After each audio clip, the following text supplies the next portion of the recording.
Before we begin, take a deep breath. Let your eyes close or soften wherever you are. Whatever time it is, you're here now. You're safe. Welcome back to this quiet space. Before we go further, I'd love if you could leave a comment. Tell me where you're listening from and what time it is for you. I read every one. It helps us feel a little closer, even in the stillness. And if this kind of story helps you, if you want more of these long, quiet journeys, consider subscribing. I'd love to see you again. Now, come with me. Let's begin the story of your life as a knight. Your story begins far from castles and battlefields.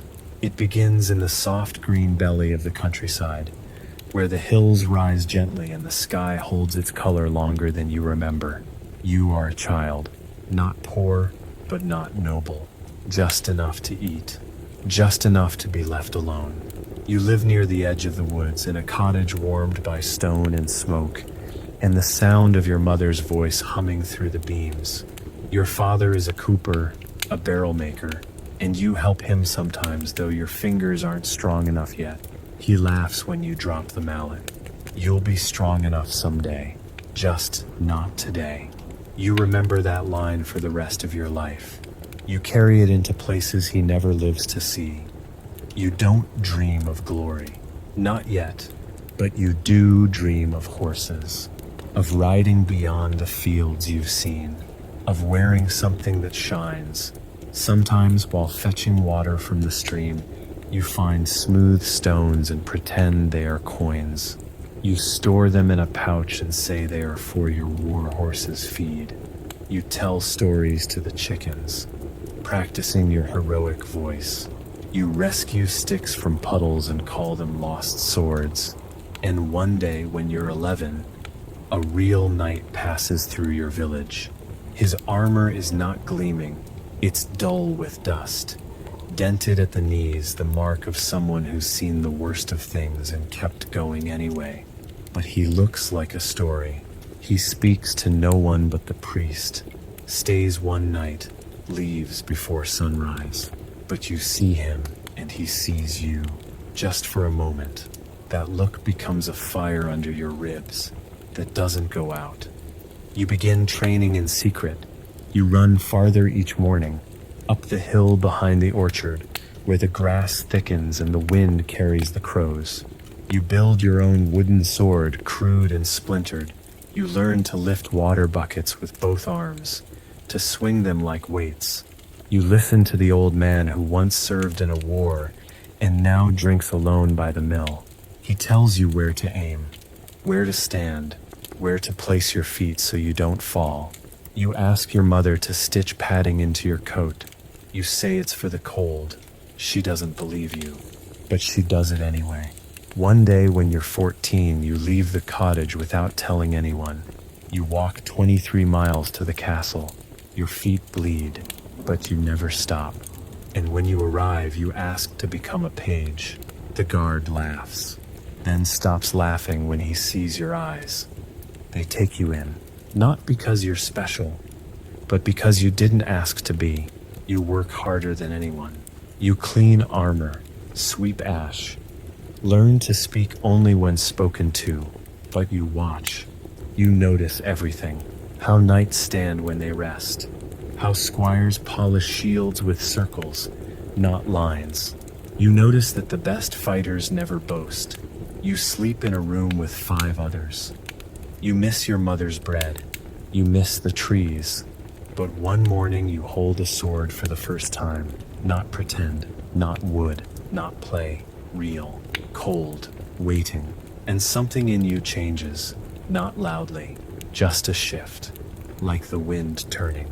You are still a child, but now the path ahead is clearer, not easier, but yours. The sword is heavier than you expect. Your fingers ache after only a few minutes. You don't say anything. You just shift your grip. Try again. Your mentor is a man named Sir Darren. He's not tall, not loud, but when he walks into the practice yard, even the birds go quiet. He doesn't praise, doesn't yell, just corrects, with precision.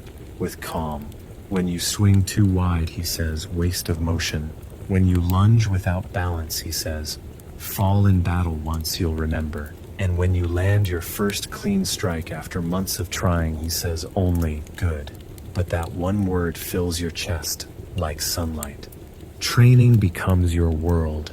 Before dawn, after dusk, you practice forms until your legs tremble. You spar with squires older, stronger. You lose, often, but you never stop. You begin to notice pain not as something to avoid, but as a language, a message. You sleep on a cot so thin it might as well be the floor. You eat quickly, speak rarely, dream of nothing but steel and silence. Yet, in the quiet moments, you find something else growing, a calm, a certainty. You are not yet a knight, but you are no longer pretending. One day, a visitor to the castle watches you train. She is older, sharp-eyed, wears a pendant of pale blue stone. She speaks to the steward, then points at you. That one, she says. Send him. You don't know what it means. But the next day, you ride out with 3 others, older squires. A caravan guard mission, not glamorous, not glorious, but real. You ride in the rain. You sleep in a barn. You chase off thieves who are more hungry than dangerous. You learn how to patch leather with cold hands, how to keep watch without drifting, how to look like you know what you're doing even when you don't. No one thanks you, but at the end of the journey, the merchant nods and says, you didn't run. And for some reason, that means more than you expected. You ride back to the castle changed, not taller, not tougher, just more still. When you're 16, you see your first battlefield, not as a knight, not even as a fighter. You're there to help, carry water, deliver orders, hold the reins of the war horses while the real soldiers mount. But you see what war looks like. You smell it. Steel and sweat and something deeper. Fear, maybe, or memory. You watch Sir Darren ride into the fray without shouting, without ceremony. You see him unhorse a man in red armor. You see him fall once, rise again. You carry a wounded soldier back to the cart. He's young, bleeding from the thigh. He asks, did I do something worth remembering? You lie and say yes. He dies before nightfall. After the battle, you sit alone beneath a tree. You've washed your hands 4 times, but they still feel wet. You stare at your sword, still sheathed, untouched, and you wonder if you're meant for this. Not the fight, the aftermath, the weight of it. Theodorin finds you. He doesn't speak, just sits beside you. After a long time, he says, a sword is the last thing a knight should be known for. You nod. You don't understand yet, but you will. You will carry that line through every oath, every march, every decision. One day it will save a life. One day it will save yours. You are 17 when you are given your own horse. Not gifted assigned. She is not beautiful. Her coat is patchy in places, her left ear torn from an old fight, but her eyes are steady. Her name is Bren, and the first time you ride her, she tests you, pulls left, stops without asking, but you do not pull harder. You speak softly, you wait, and within a week you ride as one. She does not gallop unless she chooses to. You never force her to. This is your first true bond as a knight. Not with steel, not with command, but with a creature who owes you nothing. You groom her at night with your own hands. You never ask a page to do it. Some knights mock this, others watch quietly, and then start doing the same. There comes a time when you are called to stand in court. The lord of the castle asks your name, asks what you want. You say, to serve. He frowns. Not to rise. You say, if the rising does not serve, it is not rising. Behind him, someone smiles. Someone else writes your name on a ledger. You don't ask why. Later, Ser Darren tells you it means your name will be remembered. You think about the boy you were, the stones in your pouch, the pretend battles in the orchard. You think about your father's hands, the way your mother folded bread into your satchel. You whisper to yourself, let memory be enough. You don't want glory. You want to be good, and good takes longer. You begin to mentor younger pages, not because anyone tells you to, but because you remember how it felt to be unnoticed. You teach them not just how to hold a blade, but how to read a face. You tell them how knights must listen before they act, how fear is not something to conquer, but something to understand. One boy asks you, what's the hardest part? You think for a long time, then say, coming home. He doesn't understand. That's fine. He will, one day. You place your hand on his shoulder, and for a moment you feel like a tree that knows it will give shelter long after it's done growing. That winter, your patrol is ambushed. You survive, barely. A blade cuts across your shoulder. You don't feel it at first. You keep fighting, not for victory, for the others. When it's over, you collapse. You wake days later in the infirmary. Your arm bound in linen, your breath shallow.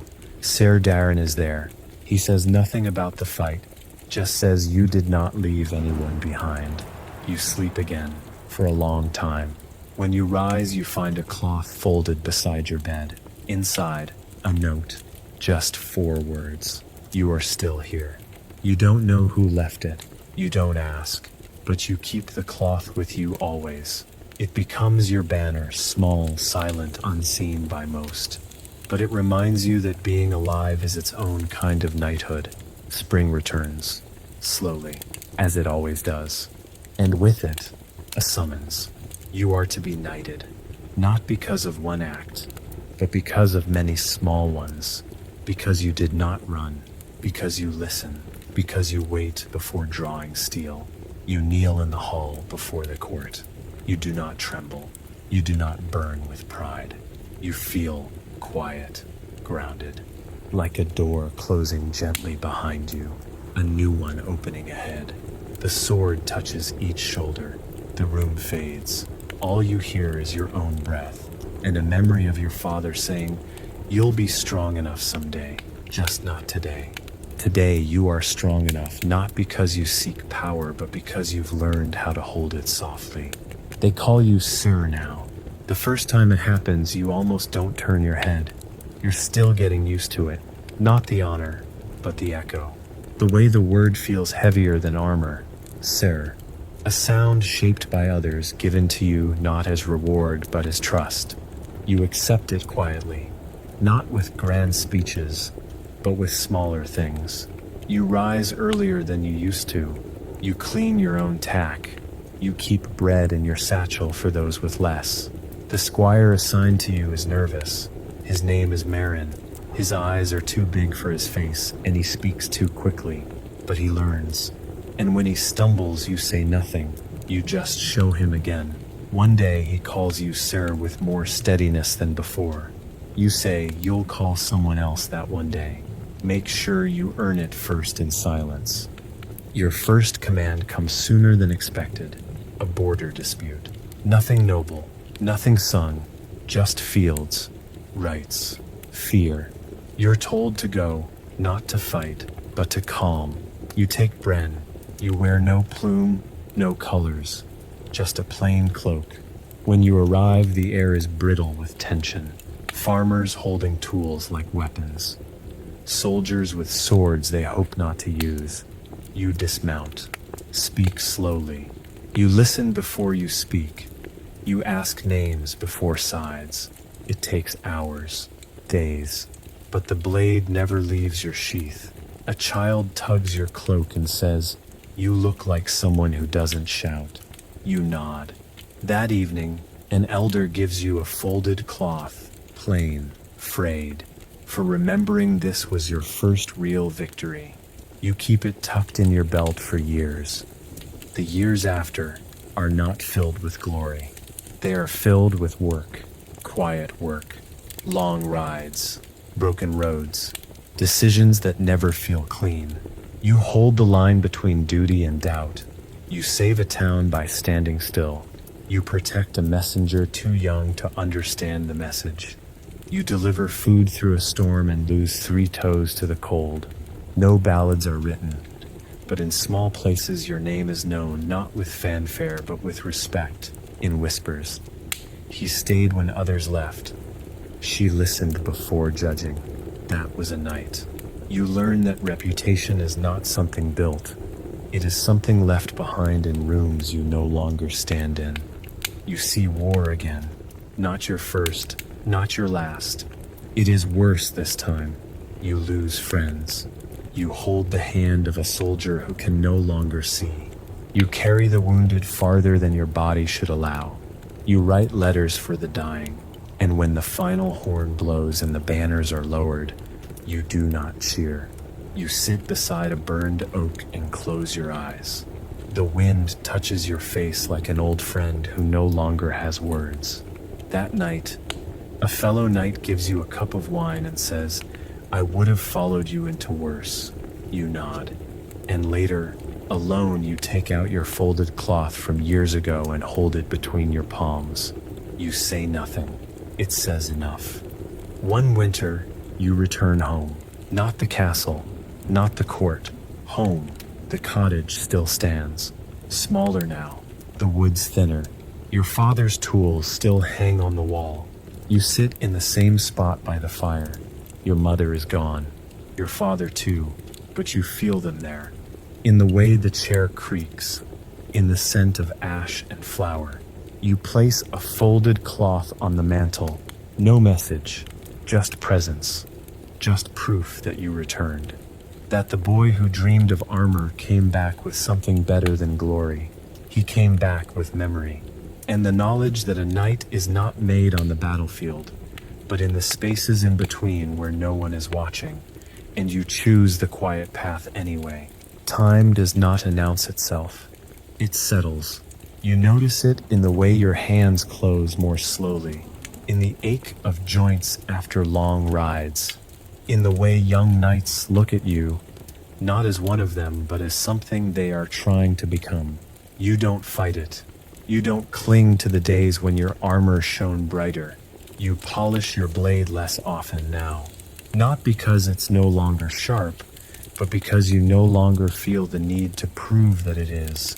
You teach more, not in great halls, in stables, in quiet walks. Overbred, you say less, they listen more. You find yourself repeating one sentence often. What you carry is heavier than what you wear. Some understand, others won't for years. That's all right. Seeds take time. You keep riding, not for war, for presence. You visit villages where no knight has passed in years.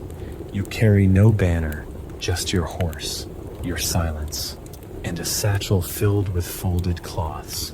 You've begun the habit quietly leaving one behind in each place you pass, on a bench, in a chapel, beside a cradle. Each one holds something, a thought, a line, a moment no one else saw. You don't sign them, you don't tell anyone why, but you hope they're found. And sometimes, months later, someone passes you in a market or along the road and says softly, "I read something you left behind. It helped me stay." You bow, you say thank you, then you ride on. One day, you come across a town in mourning. Fire took half the homes. Rain took what the fire didn't. You don't try to fix it. You listen. You help lift what can be lifted. You eat beside them, sleep in the hall. You speak only when asked. A child sits beside you and says, "You're not like the other knights." You ask, "Why?" She says, "You don't take up all the space." That night, you fold a cloth for her. You stitch just 3 words. You belong here. You leave it beside her bed before riding out. Years later, she becomes a knight, and her first act after being named is to leave a folded cloth on the ground where she once saw you sit. You grow older, you do not fear it.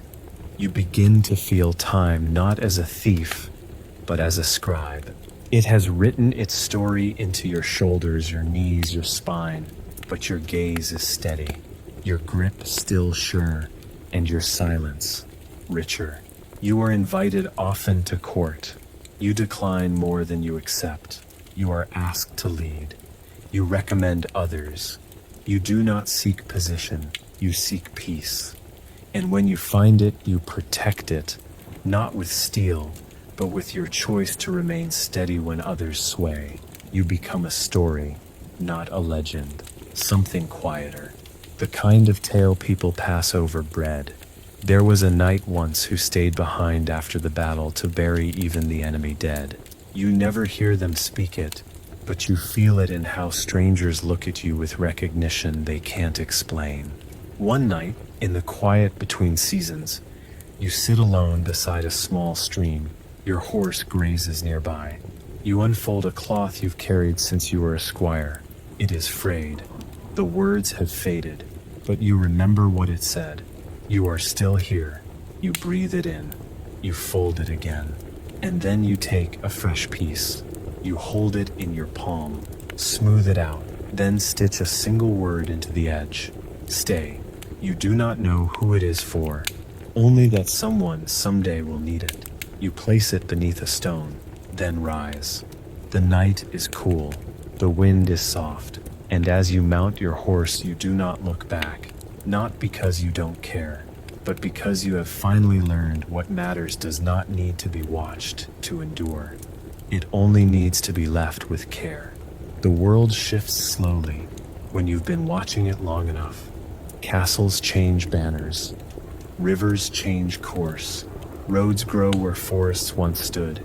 And you, still breathing, still riding, begin to see the long story, not just the moment. You pass a village you once helped defend. No one remembers your name, but someone has built a bench where you once stood in the rain. There are flowers growing beside it. A child is sleeping on it, safe. You leave a folded cloth beneath the bench. No note, just the fold. You walk away without needing to be thanked. Some would call that humility. You call it returning something that was never yours to begin with. You begin writing, not for fame, not for record, just to remember. You write lines you've whispered to trees. Names of the ones who didn't return, thoughts you couldn't say aloud in war. You do not bind these pages, you fold them. Each one becomes a cloth, and each cloth a kind of offering. You place them in a wooden chest at the edge of your dwelling, not to preserve, just to rest. When visitors arrive, some ask to see them. You never refuse, but you do ask, will you take one with you if you feel it belongs to you? Some do. Others simply read and weep. The chest never empties. You keep writing, not daily, just when the air feels heavy with memory. Marin visits you, now a knight in his own right. He wears scars and softness with equal weight. He brings bread, tells you what the world is like now. He still rides out, still protects, still listens. You ask him, what do they call you now? He shrugs. The quiet one, he says. You smile. You hand him a folded cloth, one you wrote years ago, never knowing who it was for. It says, let them underestimate you. Still waters carve the deepest paths. He holds it with both hands, doesn't speak, doesn't need to. That evening he helps you feed the fire. You sit in silence for nearly an hour. When he leaves the next morning he bows, not formally, just enough to say, you shaped what I became. Your body grows slower, but your mind stays sharp. You wake with the dawn, even when there's no ride to take. You tend a garden now, small, stubborn, generous with herbs. Children come sometimes to help, though they tire quickly. You teach them not how to fight, but how to fold. You show them how cloth can carry what voice cannot. A girl once asked, is this magic? You said, no, but it's close. And she believed you. They start leaving cloths in your garden gate. Some with drawings, some with words. One just had a single stitched heart. They don't know what to call you. Some say knight, some say elder, some say friend. You don't correct them. Each name is true in its own time. One morning, long after frost has left the fields, you wake with the kind of ache that speaks clearly. Not pain, but release. You dress slowly, feed the horse now old, but still proud. You sit at your writing table and fold one last cloth. It says only this was enough. You place it in the chest. Then you step outside. The wind is warm. The sky is open. And for once, you do not feel the weight of your armor, because you are not wearing any. You sit beneath the old tree you planted when you first returned from war. You close your eyes, and you breathe. Not out of duty, not from exhaustion. Just because it is a good day to be still, and in that stillness you do not end. You fold, gently, into memory, into legacy, into the quiet that carries. The garden remains. The tree stands. The chest of folded cloths stays dry, even in the rain. No one announces your passing. There is no parade, no decree, no statue cast in your image. And yet, people arrive, slowly, wordlessly, one by one. A child who once played in your garden leaves a bundle of time at the gate. A former squire lays a stone beside the tree with your name scratched in soft lines. A rider from the far north ties a folded cloth to the branch of the tree and says nothing before riding off. Someone places a spoon on your windowsill. Someone else leaves a cup of warm broth. It is as though the world in its own quiet language is saying, "We remember you, not for your victories, but for your stillness." The chest is eventually opened, not by force, not by accident, but by care. A young woman, a student of stories, finds it while walking the old border trail. She recognizes the folds. She has heard of them. Cloths that carry memory wrapped in silence, handed without fanfare. Then another. She cries at the 5th, smiles at the 12th. She takes 3 with her, leaves 2 she has made, and then she carries the rest not away but onward to others, to places that don't yet know the power of quiet witness. She does not claim them. She doesn't have to. Her presence carries their origin, and that's enough. Years pass. The tree grows thick with time.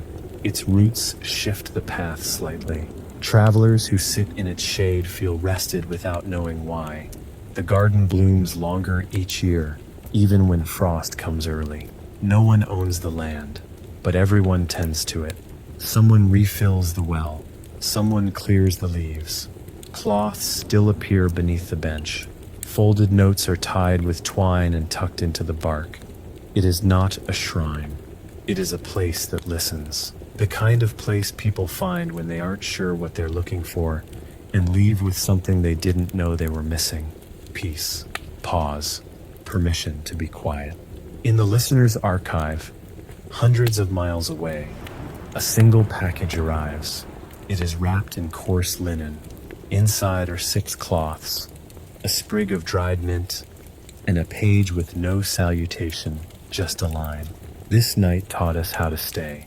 The archivist reads it slowly, folds the page into a soft triangle, and adds it to a growing collection marked Those Who Remained. A new volume is started. Your name is written not in bold, but in a hand that looks like it was written while remembering how someone once made you feel safe. The cloths are placed between volumes of other quiet warriors, other listeners, other steady hands. You are not alone there. You never were. And in places where your feet never stepped, nations that speak other tongues, lands where the wind smells of spices you never tasted, there are now folds. Cloths wrapped around grief or hope or quiet joy. A girl carries one in the hem of her cloak. A soldier folds one into his armor. A teacher leaves one on every student's desk before the final lesson of the year, and not one of them knows your whole name, but they know how to wait, how to breathe before answering, how to hold space without rushing to fill it. They've inherited you not in blood, but in practice. In the stillness you carried like a banner no one saw, but everyone felt. You are not gone. You have simply become the silence that helps others remember who they are. He is young, barely grown, his armor still too loose around the shoulders. His name is Kalen. He walks like someone learning to carry something sacred. The world around him moves fast, too fast. Lords argue, roads crack, small villages go unguarded. He is not the strongest, not the loudest, but there's a steadiness in the way he listens, in the way he watches the hands of those who are tired. He comes upon your tree by accident. The road veered when the river rose, and now he finds himself beneath your branches, breathless, lost, unsure. He sits on the bench, places his helm beside him, notices a folded cloth tucked near the roots. He unfolds it slowly. 5 words. You are not too late. He stays for hours, says nothing, just breathes, reads the other cloths, gathers fallen leaves, rebuilds the stone ring around the tree. It's not reverence, it's response. When he finally rises, he places one cloth of his own. It has no words, only a shape stitched in dark thread, the silhouette of a horse with its head bowed low. He leaves quietly, but he does not forget. Weeks later, in a town cracked from conflict, he kneels beside a crying boy, says nothing, just sits until the crying fades.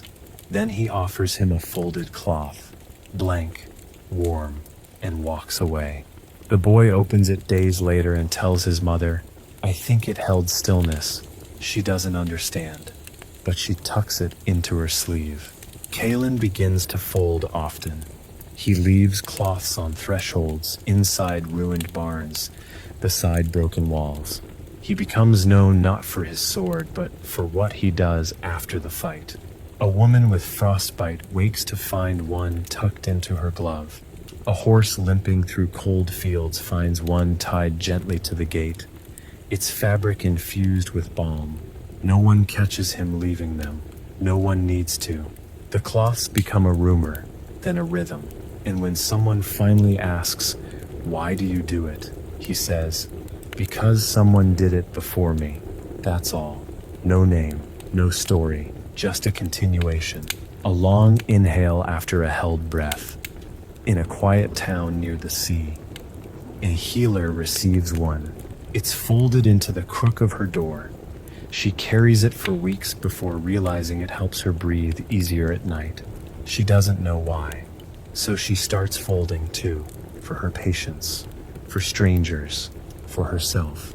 Her sister begins to write inside hers, small blessings. You're still good. The pain doesn't mean you failed. Let go slowly. That counts too. The folds travel beyond the healer's town.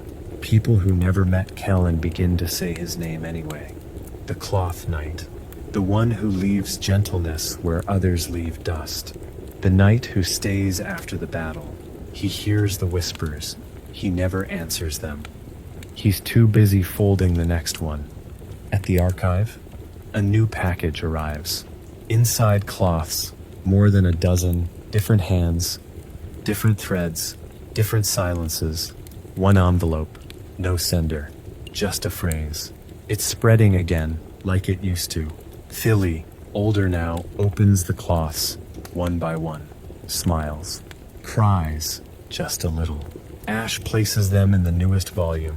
Rhoda traces the horse silhouette onto a ledger page. Fen plays one soft note on the reed flute and says, this feels like the beginning again. Philly nods, says, no, not the beginning, the remembering. And somewhere riding through dusk, with folded cloths pressed against his ribs, Kalen feels the air grow warmer, not from sun, from legacy. from a path made soft by someone who walked it without ever needing to be seen. Callan rides farther than he ever thought he would. Not for conquest, not for gold. He rides because the folds have begun to guide him, not with maps, but with need. Someone tells him of a village where the wells have dried. He goes, leaves water and cloth, no questions. Someone else speaks of a boy who hasn't spoken since the soldiers came. Callan sits with him in silence, just sits. And when he leaves, he gives the boy a fold with only a leaf inside, pressed perfect green. Days later, the boy speaks again, not of the war, not of fear, just of the leaf. It was still alive, he says, so maybe I can be too. The healer writes that down, folds it, places it on her window. She begins to believe in small survival again. In a forest clearing, Callan meets another knight, older, scarred. Their armor is dull, their eyes sharper than blades. They watch Callan with suspicion. Why no colors, no banner? Callan replies, because the people I serve already live where I ride. The other knight says nothing, just sharpens their sword. But when Callan rises to leave, he sees a cloth folded near the fire. It says, I didn't think we were allowed to care this quietly. Callan doesn't take it. He bows to it, leaves his own. We always were. He rides on, not knowing that the other knight will stay behind, teaching squires how to fold cloth before ever drawing steel. He begins hearing stories of folds in places he's never been. A folded note under a prisoner's plate, a cloth tied around the wrist of a child walking home alone, a merchant who gives out one with every purchase. No charge, no explanation, just comfort. The cloths are taking root. They carry no single name, no single voice, and that's what makes them strong. They belong to anyone who chooses to listen before speaking, to stay behind when everyone else leaves. Callan stops feeling like he's the one carrying it. He realizes he's part of the carrying, one hand among many. And that's more freeing than anything he ever imagined. He returns to the tree once, the one where you left your last cloth, the one where this all began. It's taller now, wiser, somehow. The path to it has become smooth, as if many have come here over time. He finds a folded cloth beneath the roots. It's not his, it's old, stitched faintly. I hope this helped you become someone gentler. He folds it again, adds his own beneath it, then sits. He doesn't stay long, just enough to breathe in the memory, just enough to remind the soil. I remember the one who made this possible. Before he leaves, he ties one cloth to a branch. We keep walking, together. The wind lifts it slightly, like a nod. The Listener's Archive adds a new section. They call it Echoes of the Fold. It's not chronological, not geographic. It isn't tracked by name, it's organized by feeling. Entries like the silence after someone forgave themselves, the moment a hand opened instead of closed, the stillness shared between two who didn't know how to say goodbye. In the margins, Ely writes one line, the folds now fold themselves. And that evening, as the wind curls through the archive's open windows, she lights a candle and reads the first page aloud, not for an audience, but for the quiet that has always listened back. And far away beneath a wide night sky, Callan folds a new cloth and writes nothing inside it, because this one he knows will speak for itself. The land begins to shift again. Seasons pass faster now. Callan grows into his face. His shoulders no longer hold tension. They hold trust. Villagers know him not for his sword, but for his silence. He doesn't stay long anywhere, but when he leaves, something remains. A deeper quiet, a steadier breath. In one town, the baker begins giving folded notes with every loaf. In another, a carpenter teaches apprentices how to fold fabric before sanding wood, saying, so your hands remember gentleness first.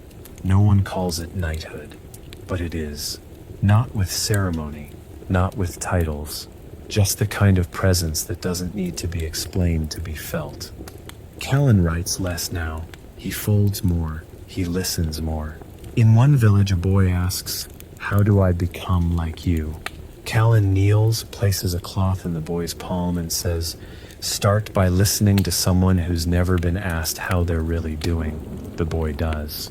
And years later, he too becomes known for his quiet. The world doesn't always notice this kind of lineage. It moves too fast, too loud. But those who pause know. Those who carry the folds know.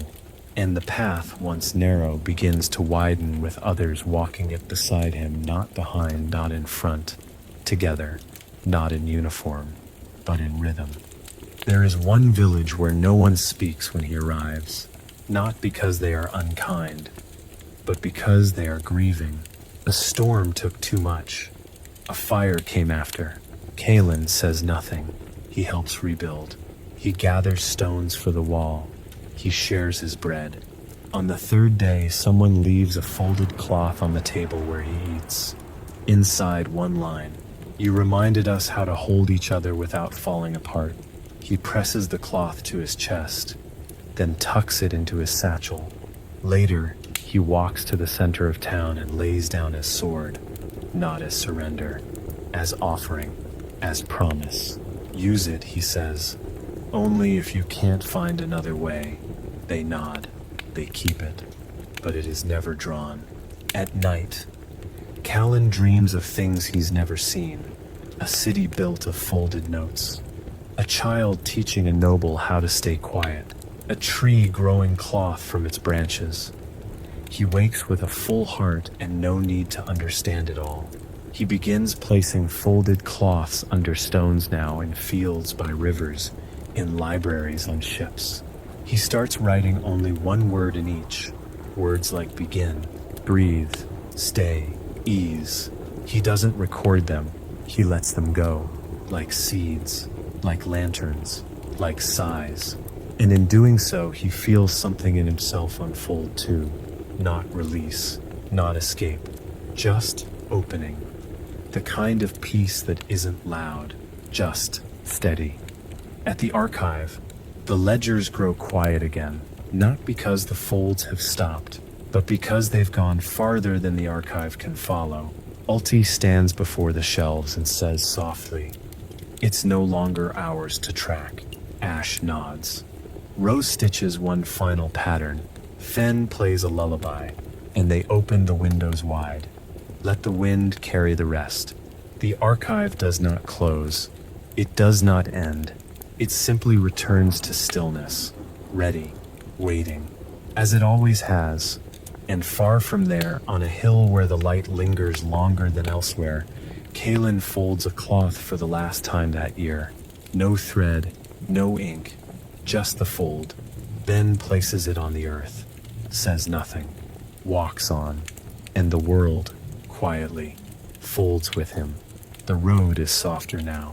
Callan walks more often than he rides. He feels the ground in his knees, in his spine. He welcomes it. Some paths can't be hurried. He visits places he once passed through as a boy, though they've changed. Trees have grown. Houses have leaned inward. Names have shifted. But sometimes, just sometimes, someone remembers. A woman at a well hands him a folded cloth without meeting his eye. "You left one of these here years ago," she says. "It carried me longer than I can say." He unfolds it when he's alone. "Inside, you reminded me I could wait without shame." He keeps it in his sleeve, walks on. He begins teaching again, not from a pulpit, not with ceremony, just with presence. He shows others how to fold before they speak, how to stay after the question is asked. In one village, he sits with an old knight who's forgotten how to hold a sword. Callan says, "You don't need to. You held long enough." The man cries, then laughs, then sleeps more peacefully than he has in years. In another, he kneels beside a child digging in the mud and helps shape the hole. "For what?" the child asks. Callan replies, Sometimes something grows here. The child nods as if that makes perfect sense. Leaves a folded leaf in the dirt. Kaylin folds a cloth beside it. 2 offerings. 1 message. You don't need to understand it all. There's a town that builds a wall of folded cloths. Not to divide, to remind each visitor leaves one. Some with words, others blank. Some stained with tears. Some kissed in the corner. They call it the listening wall. Kaylin visits, but leaves nothing. He just runs his fingers across the edges, feels the weight of what's been held. He sits beneath it for an afternoon, not praying, not meditating, just letting the silence speak back. Before leaving, someone hands him a cloth from the wall. We think this one waited for you. He opens it. Inside, only this. You are still part of the reason we trust each other. He places it over his heart, walks away with quieter feet. The horse is gone now. Old age took her gently. Kaylin buried her himself, folded a cloth for her, tied it to a low branch above the resting place. You carried me farther than I earned. He hasn't ridden since. Doesn't need to. His presence travels farther than hooves ever could. He moves through the world like a page turned slowly, deliberate, full of margin. He doesn't fill space. He offers it. And people take it, sit beside him, say things they haven't said to anyone, leave lighter. Not because he solves anything, but because he doesn't try to fix what was never broken, just bruised, just waiting to be heard. At night, he dreams of water, always water. Sometimes still, sometimes moving, sometimes rain falling on a folded cloth that doesn't open. In his waking hours, he begins placing cloths near rivers now, watching as some drift away, others remain. One morning, he wakes to find someone else has placed one beside his campfire. It's marked with a circle, open on one side. Inside, you showed me where to enter. He doesn't know who left it. He doesn't try to find out. He just folds it again, places it near his chest, then turns to the morning light and walks again. A knight still, but one who no longer needs armor, only the folds and the road. The road begins to feel like home more than any house ever did. Kaylin no longer counts the days between towns. He walks until the air changes, until someone needs something, or until his heart tells him, pause here. He stops in places others pass through, crossroads, broken fences, forgotten chapels. He speaks little, sleeps light, and leaves each place better in a way few notice. A repaired gate latch, a cloth left on a bench, a listening ear in the middle of someone's unraveling. He does not linger unless asked, but when he goes, the silence he leaves behind feels warmer than before. One evening, he finds a group of travelers arguing. The cart has broken. No one knows how to fix it. Tension swells like thunder. Kaylin says nothing. He kneels by the axle, repairs it in quiet. When done, he ties a folded cloth to the cart's side, walks on. The travelers read it later, after the storm. It says, "You were not failing. You were overwhelmed." They don't know his name, but they speak of him later with respect. There was a man once who helped us, without needing thanks. The story is passed on, changed, shortened, but the feeling remains. That's the part that matters. In a distant village, he meets a woman who has been carrying a cloth for 20 years. She doesn't remember where she found it, just that it held her together when she nearly left everything. She shows it to him, frayed at the corners, stitched with a single line. "You are not invisible." He recognizes the fold. It was his, one of his earliest. He doesn't say that. He only nods. She weeps quietly. "I don't know why it helped," she says. "It just did." Kaylin says, "Sometimes being seen once is enough to carry you through all the unseen days." She folds it again, places it back in her pocket. "It still helps," she whispers. He meets a scribe on the road. Young, restless, eyes full of ink and longing. The scribe asks if he is the knight from the stories. Kalen smiles, shakes his head. I'm just a man who learned how to stay. The scribe asks if he can write about him. Kalen hesitates, then says, only if you leave some parts blank. The scribe is confused. Why? Kalen replies, because silence is part of the story too. They travel together for 3 days, then part ways without promise. Months later, the scribe writes a book of small stories. One chapter is titled, The One Who Folded the World into Quiet. It has no character name, no ending, just a line at the bottom. He helped me hear myself. And one day, after a long ride through rain and memory, Kalen returns to the sea. Not because he planned to, because the road led him there. The waves speak in the voice of things too old to be unkind. He walks the shoreline, leaves a folded cloth in the sand. No message, just the shape. Later, a child finds it, picks it up, doesn't open it, just holds it against her chest. Her father asks why. She says, it feels like it's listening. And that night, she dreams of a man in a long cloak, walking into the horizon with the kind of peace only those who have stayed long enough to become still ever carry. The sea becomes a companion, not one you speak to, but one you walk beside. Kalen spends weeks near its edge, resting in a fishing village where no one knows his name. He helps repair nets, mends a child's boot with thread from his satchel, says very little but always listens when others do. The townsfolk begin leaving folded cloths by the shore, not as tribute but as practice. Some have drawings. Some have songs written in trembling lines.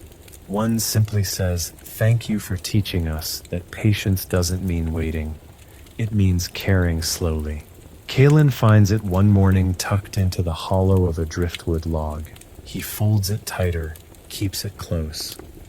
Not for memory, for company. A traveler from a distant country arrives in the village. He carries scrolls, speaks 3 languages, and calls Kalen teacher, though he's never met him. The folds reached us, he explains. We thought it was folklore, but then we started folding ourselves, and something changed. People stopped shouting. People started staying longer after someone cried. Kalen listens, then hands the traveler a blank cloth. It's yours now, he says. Do what the world needs with it, the traveler asks. And if I fail, Kalen answers, then fold again. The next day, the traveler leaves a cloth behind.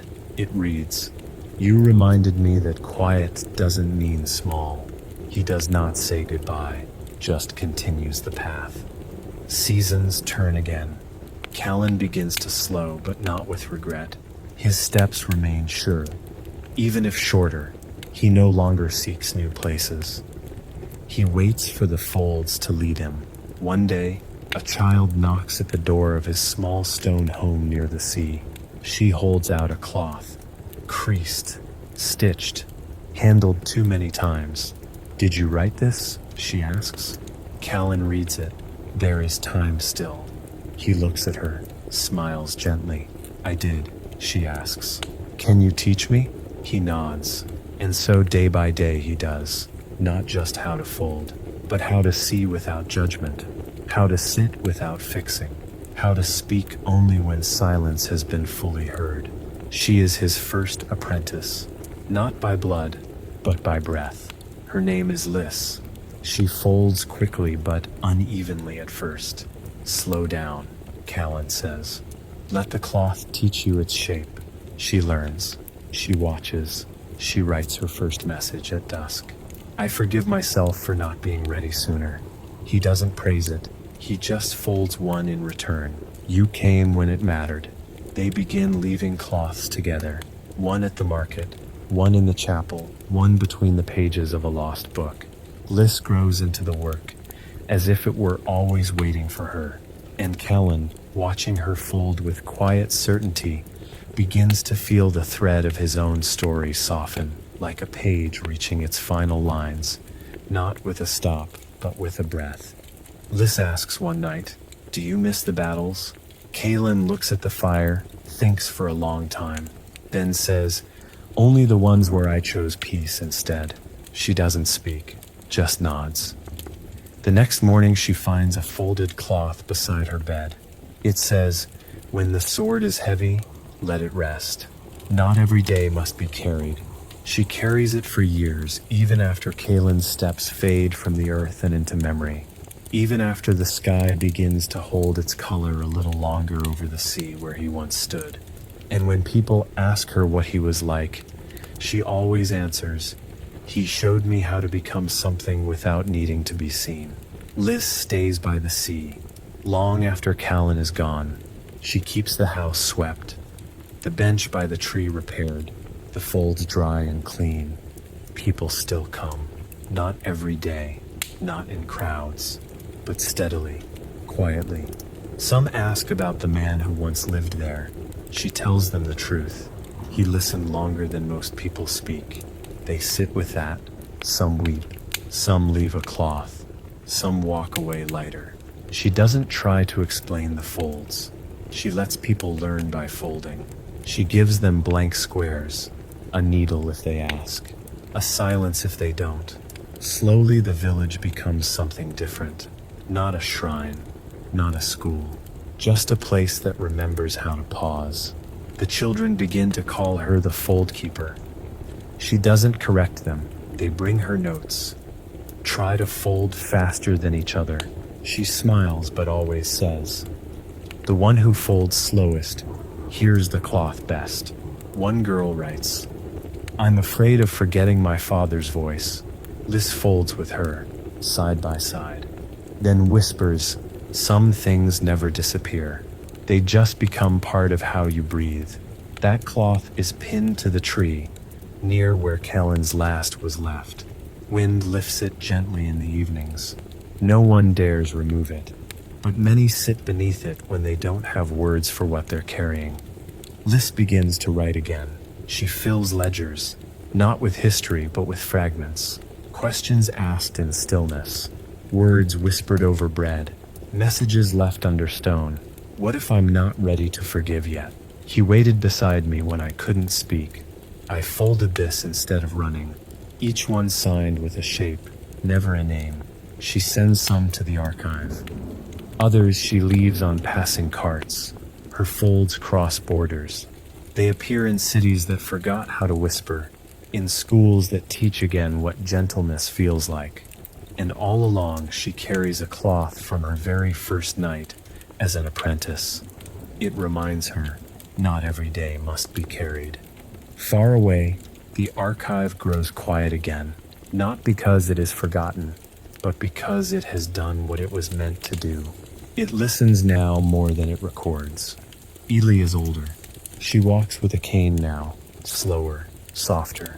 But when she opens the windows in the morning, the wind that enters always smells like linen and earth. She receives a cloth from the coast, stitched in blue, marked with waves. Inside only a single word, still. She smiles, not because it's familiar, but because it doesn't need to be. Fenn places it in the newest volume. Roe adds a swirl to the margin. Ash, still folding, simply says, they remember. And that is enough. One day, Lys walks beyond the tree, beyond the sea, beyond the roads she has always known. She doesn't leave a message, just places one blank cloth in Kaelin's old chest, then closes the lid. She carries a satchel full of folds and a heart full of breath. No one knows where she goes. Only that someone saw a quiet figure near a river, teaching a traveler how to hold stillness without flinching. And in the places she passes through, new cloths begin to appear, some tied to bridges, others tucked into sleeves. And the people who find them all say the same thing in their own way. It felt like I was allowed to begin again. Lys does not travel quickly. She stops often, sometimes for a night, sometimes for weeks. She chooses places with sharp edges, towns with brittle tempers, crossroads worn by too many departures. She does not announce herself. She simply stays.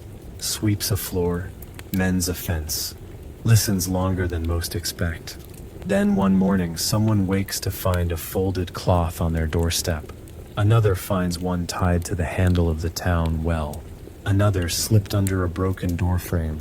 The folds always say something different, or say nothing at all, but they are always soft, always clean, always placed, never thrown. And gradually the air changes. People slow their steps, voices lower. The village remembers how to soften. In one place, she meets a boy who asks too many questions. He follows her, mimics her folding. "Why do you use thread?" he asks. "Because it helps the cloth remember," she answers. "Remember what?" he says. She smiles. That it was touched with care. He begins folding on his own, awkward at first. One day he hands her a cloth with a single word stitched into it. Hope? She folds it again, adds her own thread. Still possible. They hang it on the fence post outside the village. Weeks later, someone else ties a fold beside it, then another, until the fence becomes a tapestry of questions, each answered by someone else's willingness to try. Liz walks with less need now. She doesn't seek, she responds. A fire burns through a woodland town. She arrives after, helps wash soot from stone, leaves folds where the smoke has left its shadow. Not to erase, just to witness. One says, "You did not deserve this, and you survived anyway." Another grief is not a debt. It is a memory still asking to be held. A woman finds that one. She places it in a frame, says, "This saved me from drowning without water." Liz does not return for thanks. She's already gone, but the wall remains. The cloths do not fade, and people come just to stand beside them when they can't carry their own weight alone. She returns once to the tree, Callan's tree. The path is overgrown, but the bench still stands. Someone has carved small symbols into the bark. Waves, hands, spirals. She sits beneath the shade and doesn't speak, just folds. She places a cloth at the roots. "You helped me become something I never thought I could be." Then she lays another beside it, blank, her way of saying, "And now it's someone else's turn." A girl passes hours later, sees the cloths. She doesn't take them, but she sits nearby, listens to the wind, then opens her satchel, pulls out a square of her own, and folds it slowly, corners crisp, movements calm, hands steady. And far across the world, where the names are different, where the soil smells of spices and the stars chart other stories, someone folds a cloth they've never been taught how to make. They do it by instinct. They place it beneath a sleeping stranger. It says, "You don't owe the world your exhaustion." They walk away without being seen, but the person who wakes will never forget the feeling. And the one who folded will never forget how good it felt to give without claiming. And the wind, as always, carries a whisper too soft for the ear, but not too soft for the heart. A whisper that once belonged to a knight who chose stillness. A whisper that says, "We are still folding, still here, still holding the shape of care." Liz travels with fewer words now. She finds herself speaking only when the silence feels fully heard. In one village, a man offers her food in exchange for a story. She accepts the bread, then simply says, "Once someone taught me how to stay." The man nods as if he understands, though no names are spoken. Later, she leaves a cloth at his doorstep. No thread, no ink, just a shape, folded twice, placed carefully on a flat stone. The man opens it and weeps, though he cannot say why. That night he sits beside his daughter and holds her hand without telling her to stop crying. She feels safer than she has in months. Not because of anything said, but because nothing was rushed. In a coastal town where storms steal more than sleep, Liz stays through the season. She helps rebuild the dock, plants herbs where the wind broke the earth, folds cloths with the children who call them sea leaves. One boy gives her a fold with a line that reads, "My brother left and never came back, but I still talk to him at night."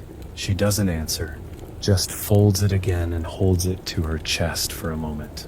The next day, the boy finds her cloth beside his pillow. It says some voices live longer in silence than in sound. He doesn't cry. He just carries it with him, tucked into his sleeve like a breath he might need later. Word spreads not like fire, but like warmth, slowly, through hands, through breath. Cloths begin appearing in places less has never been. A monk folds prayers into scraps of dyed wool. A teacher leaves stitched blessings inside exam books. A baker hides tiny folded squares and loaves on market day, each one with a kindness inside. None of them know the others, but they all feel connected, not by rule, not by creed, by rhythm. A shared sense that someone somewhere once chose to stay, and now it's their turn. And in every town where a cloth is placed, something changes. People speak softer, wait longer, see each other. Liz grows older.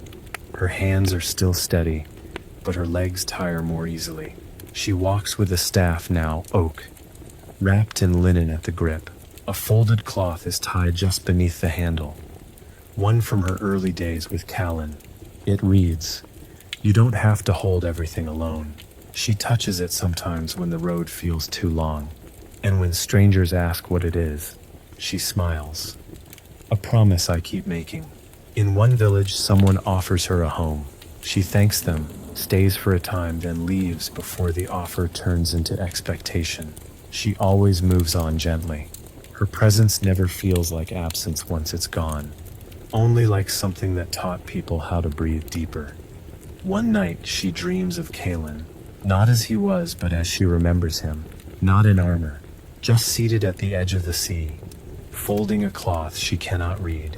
He looks up at her, nods once, says nothing, but in the dream she knows what it means. When she wakes, she finds a blank cloth at her side. She folds it without writing, places it in a hollow tree, and whispers, "Let this become someone else's first." She keeps walking, slower now, but steady, always steady. The fold, after all, is not just in the cloth. It's in the way she moves, the way she pauses, the way she listens. And wherever she goes, the world becomes just a little more ready to hold something gently. Liz reaches a crossroads she doesn't recognize. Not from maps, not from memory. The path to the left winds through fields golden with grain. The right, into hills wrapped in mist. She doesn't decide quickly. She sits beneath a tree for the afternoon, folds a cloth, and waits for silence to answer. That night she dreams again, not of Callan this time, but of the first cloth she ever folded. She can still remember the stitch, still feel how clumsy her fingers were, and in the dream, she unfolds it. Inside, begin again. She wakes smiling, takes the path into the mist, not because it's clearer, but because it feels like the quieter invitation. The hills are steep, fewer people live here, the villages are smaller, the silence is longer. She stays in a town with no name on the sign. The people are kind but cautious, their lives worn thin by loss. A fire years ago, a sickness after. They've learned to live with tight voices, with quiet eyes. Liz doesn't push them. She just tends to the garden outside the inn, sweeps the chapel floor, folds a cloth each evening and leaves it on the steps. At first, no one touches them. Then one disappears. Then another. One morning she finds a folded cloth waiting for her in return. No words, just the fold. She holds it longer than she expected. The children begin folding first. They use scraps of linen, old letters, bark peeled soft by rain. They ask questions without asking. They bring her pieces to read, not aloud, just with her hands. One says, "I think I miss someone I never met." Another, "My mother says we can't afford to cry anymore." She folds one for them in return. We do not need to understand something to be allowed to feel it. The children leave it pinned to the door of the schoolhouse. By the week's end, it has been copied 6 times. No one says who did it. No one needs to. A teacher in the village begins writing again. Just small lines. Stories from before the fire. Notes to students who struggle. Words she used to be afraid would come out wrong. She gives one to Liz before she leaves. Folded into a shape Liz has never seen. It's from my grandmother's people, the teacher says. She used to say folding is a way of holding without gripping. Liz unfolds it later. Inside, you help me make room again. She doesn't keep it. She ties it to a tree just beyond the village path. She knows someone else will find it, and when they do, it will say what it needs to. She doesn't have to know who. The fold will carry the message. As she walks, she begins to hum more often, not songs, just breath given shape. She leaves fewer cloths now, but each one holds more space. One is left on a mountaintop caught beneath a smooth stone. It reads, "You can rest here, even if it's not the end." Another is folded into the hollow of a traveling merchant's bag. It says, "You are not too much." That one makes it across 4 regions before someone finally opens it during a storm and weeps into it. They carry it with them until it falls apart, threadbare from use. Still, they keep it, because even broken, it reminds them someone once folded this with care. That was enough. Liz comes to a village where no one smiles. Not out of cruelty, but out of exhaustion. The harvest was thin. The well runs dry every 3rd month. People speak in short phrases, eyes low. She doesn't try to cheer them.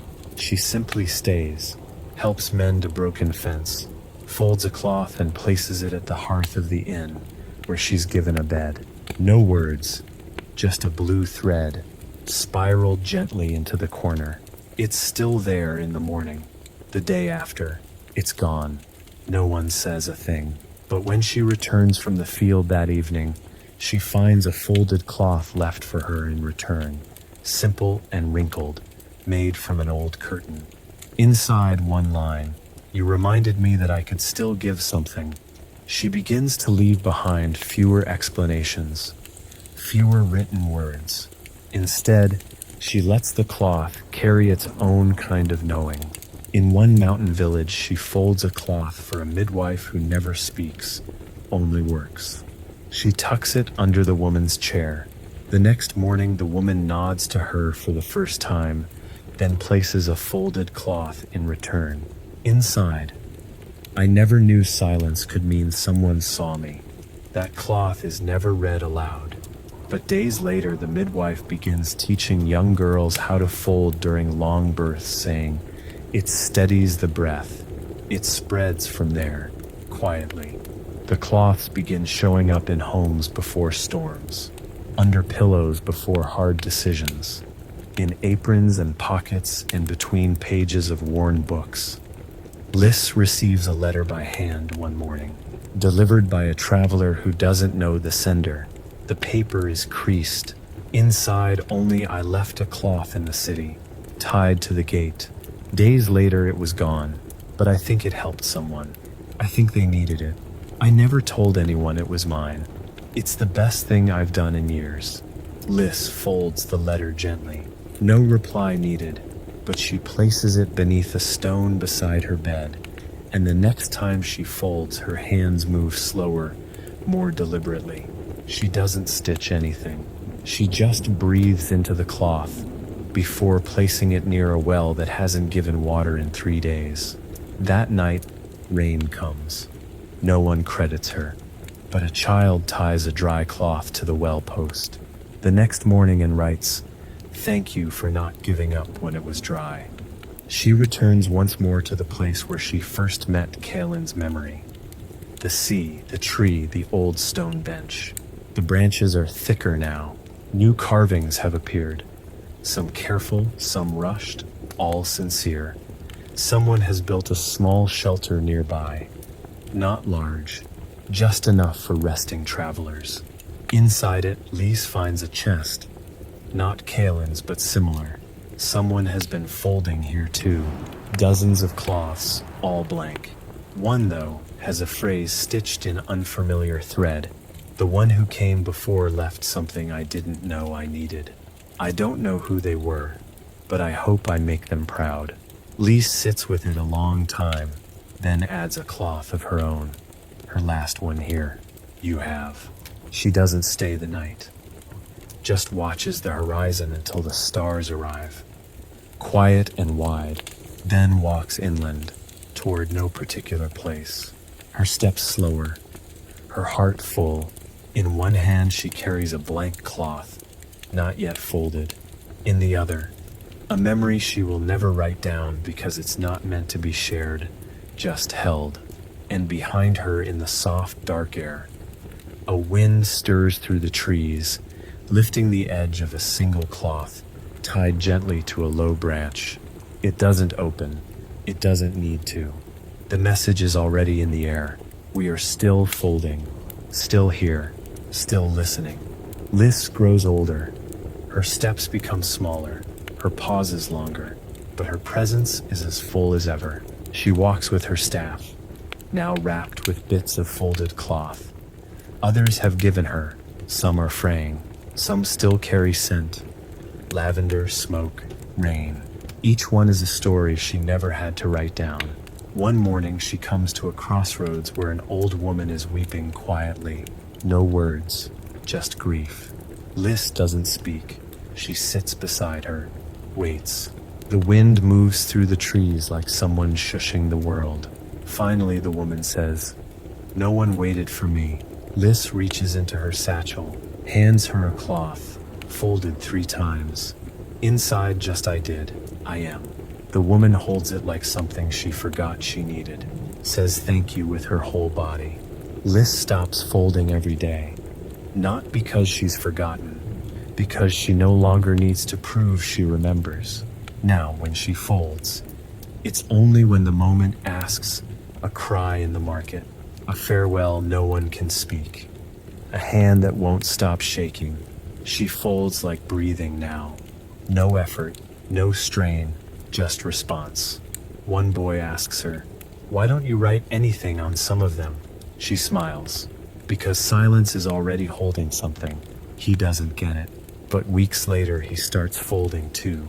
And one day, after a long walk, he hands someone a blank cloth when words fail. It helps. He still doesn't know why, but it does. In a library filled with dust and forgotten shelves, someone finds a folded cloth tucked into a book of war records. No name, no date, just one stitched line. I chose not to swing the blade that day, and I still think that was the braver act. The reader places the cloth in their pocket. They don't tell anyone. But later that month, they stop shouting during meetings. They begin letting others speak first. They fold their own cloth, unsure of what to write. So they write nothing, but they carry it. And eventually they understand this isn't about grand choices. It's about staying gentle when the world says be sharp. Lise begins to dream differently now. The places in her sleep are not ones she's walked, but places the fold has reached. A classroom where every child begins the day. Folding in silence. A crowded train where someone passes cloths to strangers without making eye contact. A room where someone is dying, and a folded cloth sits on the nightstand, not to save, not to fix, just to keep company. She wakes from each dream with her heart slow, steady, not longing to go there, just grateful it exists. And sometimes she wonders if Kalen dreamed this way too. If his story, like hers, never really ended, just branched, like rivers, into the world without needing permission. One day she reaches a hill that overlooks a quiet valley. It's late in the year. The wind carries a hint of cold, but the ground is still soft. She sits beneath a tree with roots like resting arms. She closes her eyes, and she folds one final cloth. Slowly, without rush. Her hands remember the rhythm. Her breath keeps time. She does not write a message, She simply places the cloth beside her, palm resting gently on top.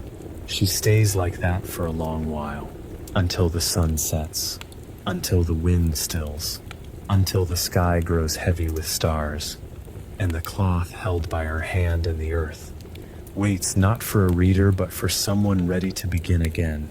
Lys is no longer seen in the villages. Her path simply faded into the trees, into the quiet, into the folds she left behind. But her presence, like Kalen's before her, remains. In the way people speak a little slower in the mornings. In how children in a hill town know how to tie cloth with calm hands before they learn to ride. In the baker who keeps one cloth always folded beside the register, stitched with "You're doing better than you think." She never speaks of where it came from. She only glances at it when her hands begin to shake, and that glance steadies her. A young woman named Ellen finds a cloth in a market stall, folded inside a basket of onions. It's creased with time, but the stitch is fresh. It says, "Not everything that grows leaves a mark you can see." She doesn't know what it means. Not at first, but she places it inside her apron pocket and begins to notice the world differently. A neighbor who always looks away when spoken to, a child who draws at the edge of the crowd, an old man who fixes shoes without ever charging enough. Ellen begins folding, not perfectly, not quickly, but with care. She leaves her first cloth beneath a cracked bench. Someone takes it, leaves a pebble in its place. Ellen doesn't seek out instruction. She follows the folds. Each one feels like a map, not of geography but of heart. One leads her to a town still aching from a loss they cannot speak aloud. She says nothing when she arrives, just listens, helps where she can, leaves a cloth beneath a tree. It says some pain is not meant to be named, only shared. The next morning she finds someone has left a folded ribbon on her doorstep. It smells faintly of rosemary. No words, just a gesture. She ties it to her pack and walks on. It flutters as she moves. A new kind of banner, soft, unclaimed, true. In another place, someone folds books instead of cloth, dog-eared corners. Messages scribbled in margins. They say, "It's the same spirit, just different material." Ellen visits their little shop and finds a whole shelf of pages marked with tenderness. One reads, "You don't need to be useful to be worth keeping." Another, "Fold the page where you found yourself again." She smiles, leaves a cloth on the counter before leaving. Days later, someone finds it tucked into a poetry collection, stitched with a single line. "This is the part where you breathe." They take it home without a word and sleep with it under their pillow. The fold continues, not as a movement, not as a tradition, as breath, as instinct. A slow return to something the world forgot it knew, how to hold without clutching, how to speak through presence, how to be remembered through what we leave behind, not in name but in feeling. And every now and then someone, maybe Ellen, maybe someone she's helped, comes across an old cloth, folded tight, weathered by years. They unfold it with careful fingers. And inside, you're part of this now. No date, no signature, just the thread of care, still intact, still holding, still here. Ellen begins to notice that she is no longer the only one folding in the villages she visits. In one town, the innkeeper leaves a cloth on every guest's bed, folded into the shape of a bird. No messages, just form. In another, a stable hand ties a scrap of linen to each horse's reins before a long journey. She says, "They carry weight too." Ellen doesn't speak of the fold like a lesson. She lets it be noticed, felt, passed. In one bakery, she sees a row of cloths strung like prayer flags across the wall. One reads, "We softened before we broke." That counts as strength. She lingers there longer than usual, orders a second loaf, leaves a cloth on the empty plate before she goes. The folds change as they travel, some stitched in thread, others drawn in ink, some made of paper, others of pressed leaves. But they carry the same stillness. In a cold mountain village, Elin sees children folding bits of bark and slipping them into the cracks of stone walls. When asked why, one says, "So the wind remembers not to howl so loud." She kneels and helps him fold another. They place it together between two stones. Later that night, snow falls softly, and no one is kept awake. It isn't magic, it's memory. Something the world holds gently because someone once showed it how. One evening, she finds a cloth beneath her own pillow. She didn't place it there. Someone has folded it carefully, stitched only a single spiral. No message. But she feels something settle in her chest when she touches it. She carries it with her the next day, keeps it near. Later, she leaves it on a fence post in a quiet place where the trees lean close, as if listening. She doesn't need to keep it. It has already done what it came to do. The next traveler will find it, or the wind will carry it further. Either way, it continues, and she lighter now does too. In a place where conflict once scorched the land, Ellen helps rebuild a roof. She isn't a carpenter, but her hands are steady. The workers don't speak much. They're tired, suspicious, but she listens. Sits with them at meals, leaves folded cloths beside the toolboxes. One says, "You don't have to be ready, you only have to be here." Another, "This place still wants to heal." A man picks it up, folds it again. Later, he carves the message into the beam above the hearth. Not for decoration, for anchoring. Months later, others add their own messages beside it. The beams become a library of quiet truths, written by those who stayed when they could have fled. Elen no longer asks herself whether she is doing enough. She folds when it's time, waits when it's not. Her bag is lighter now, not because she carries less, but because she understands more clearly what needs to be kept. She holds a small bundle of older cloths, ones that came before her. She's begun sewing them together, side by side, not as a banner, but as a resting cloth, a place to lay down the day. She tells no one about it, but when someone weeps in her presence, she unfolds it, lays it across their lap, and says, "You don't have to speak yet." Most of them don't, but all of them stay longer than they thought they would, because the fold is not just in the fabric, it's in the way she stays. Elen spends a season in a town built along the edge of a quiet river. The stones are smooth, the days pass slowly. The people speak in low voices, often finishing each other's thoughts. They've endured much here, a flood, a famine, then silence that grew between neighbors like ivy between bricks. She doesn't ask what happened, she just offers what's needed. Repairs a bench, weeds a garden, folds a cloth each morning and leaves it near the water's edge. The river never answers, but each morning the cloth is gone, and in its place a stone, polished, dry. She begins to understand the river listens too. One evening, an old man joins her by the shore.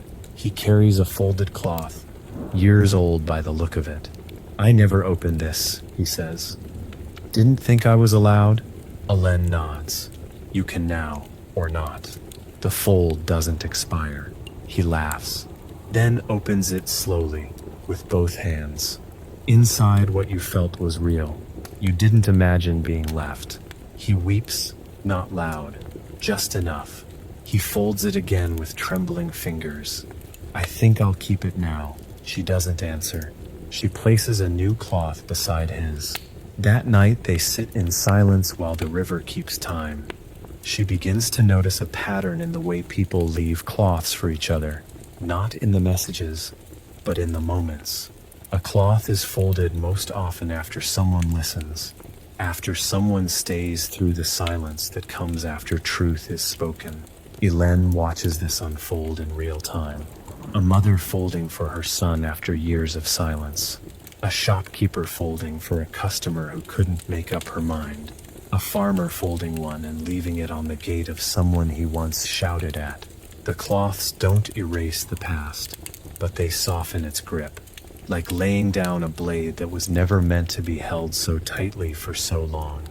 One night, Elen wakes from a dream, a figure wrapped in light, not speaking, just folding.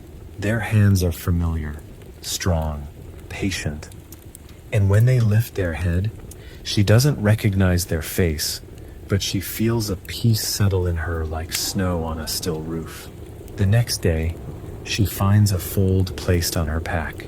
No one saw who left it. Inside, you are not the end of this. You are a bridge. She holds it for a long time, then tucks it between the pages of her journal. She begins to write more after that, not about herself, about others.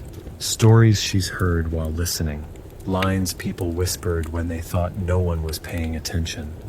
And she starts teaching, not by declaring it, just by doing it openly. In the square, in the shade of a tree, on the steps of the bakery. Children join her first, then others. Soon folding becomes part of the rhythm of the town, a quiet act like sweeping or planting, not sacred, not rare, just natural. And one morning she wakes to find dozens of cloths strung across the river like a bridge of soft breath, none of them signed, but every one of them folded with the kind of gentleness only learned by staying.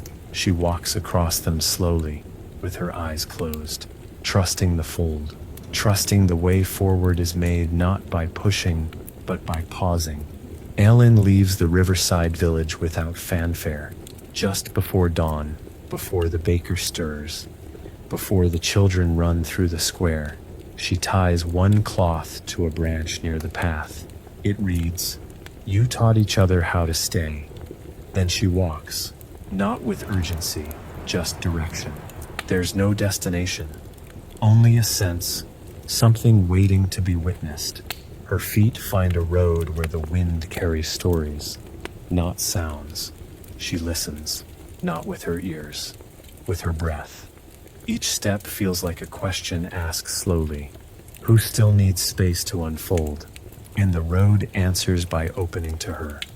She reaches a town split by a long, cracked wall, not a fortress, just a boundary that outlived the reason it was built.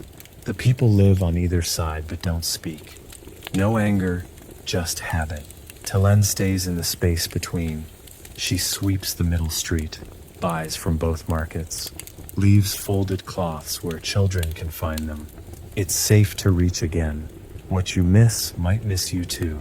Slowly the cracks in the wall are filled, not with mortar but with messages. Pieces of cloth placed where the stone has worn away. A child draws a smile on one. A widow ties her wedding ribbon through another. No one announces the change, but it happens anyway. The first time someone from one side crosses to the other, it's to return a lost cat. No one cheers, but someone folds a cloth afterward and places it on a doorstep. It felt good to be kind again. That evening, Elen folds one herself, tucks it beneath a stone. It says, sometimes it only takes one thread to begin the mend. She walks on. The wall remains. But now it hums, not with warning, but with witness. Not with defense, but with memory, and the silence that once separated now holds something different. Readiness. Elen finds herself in a city next. Loud, layered, moving faster than thought. At first, she feels small, unfolded, forgotten, but she doesn't rush.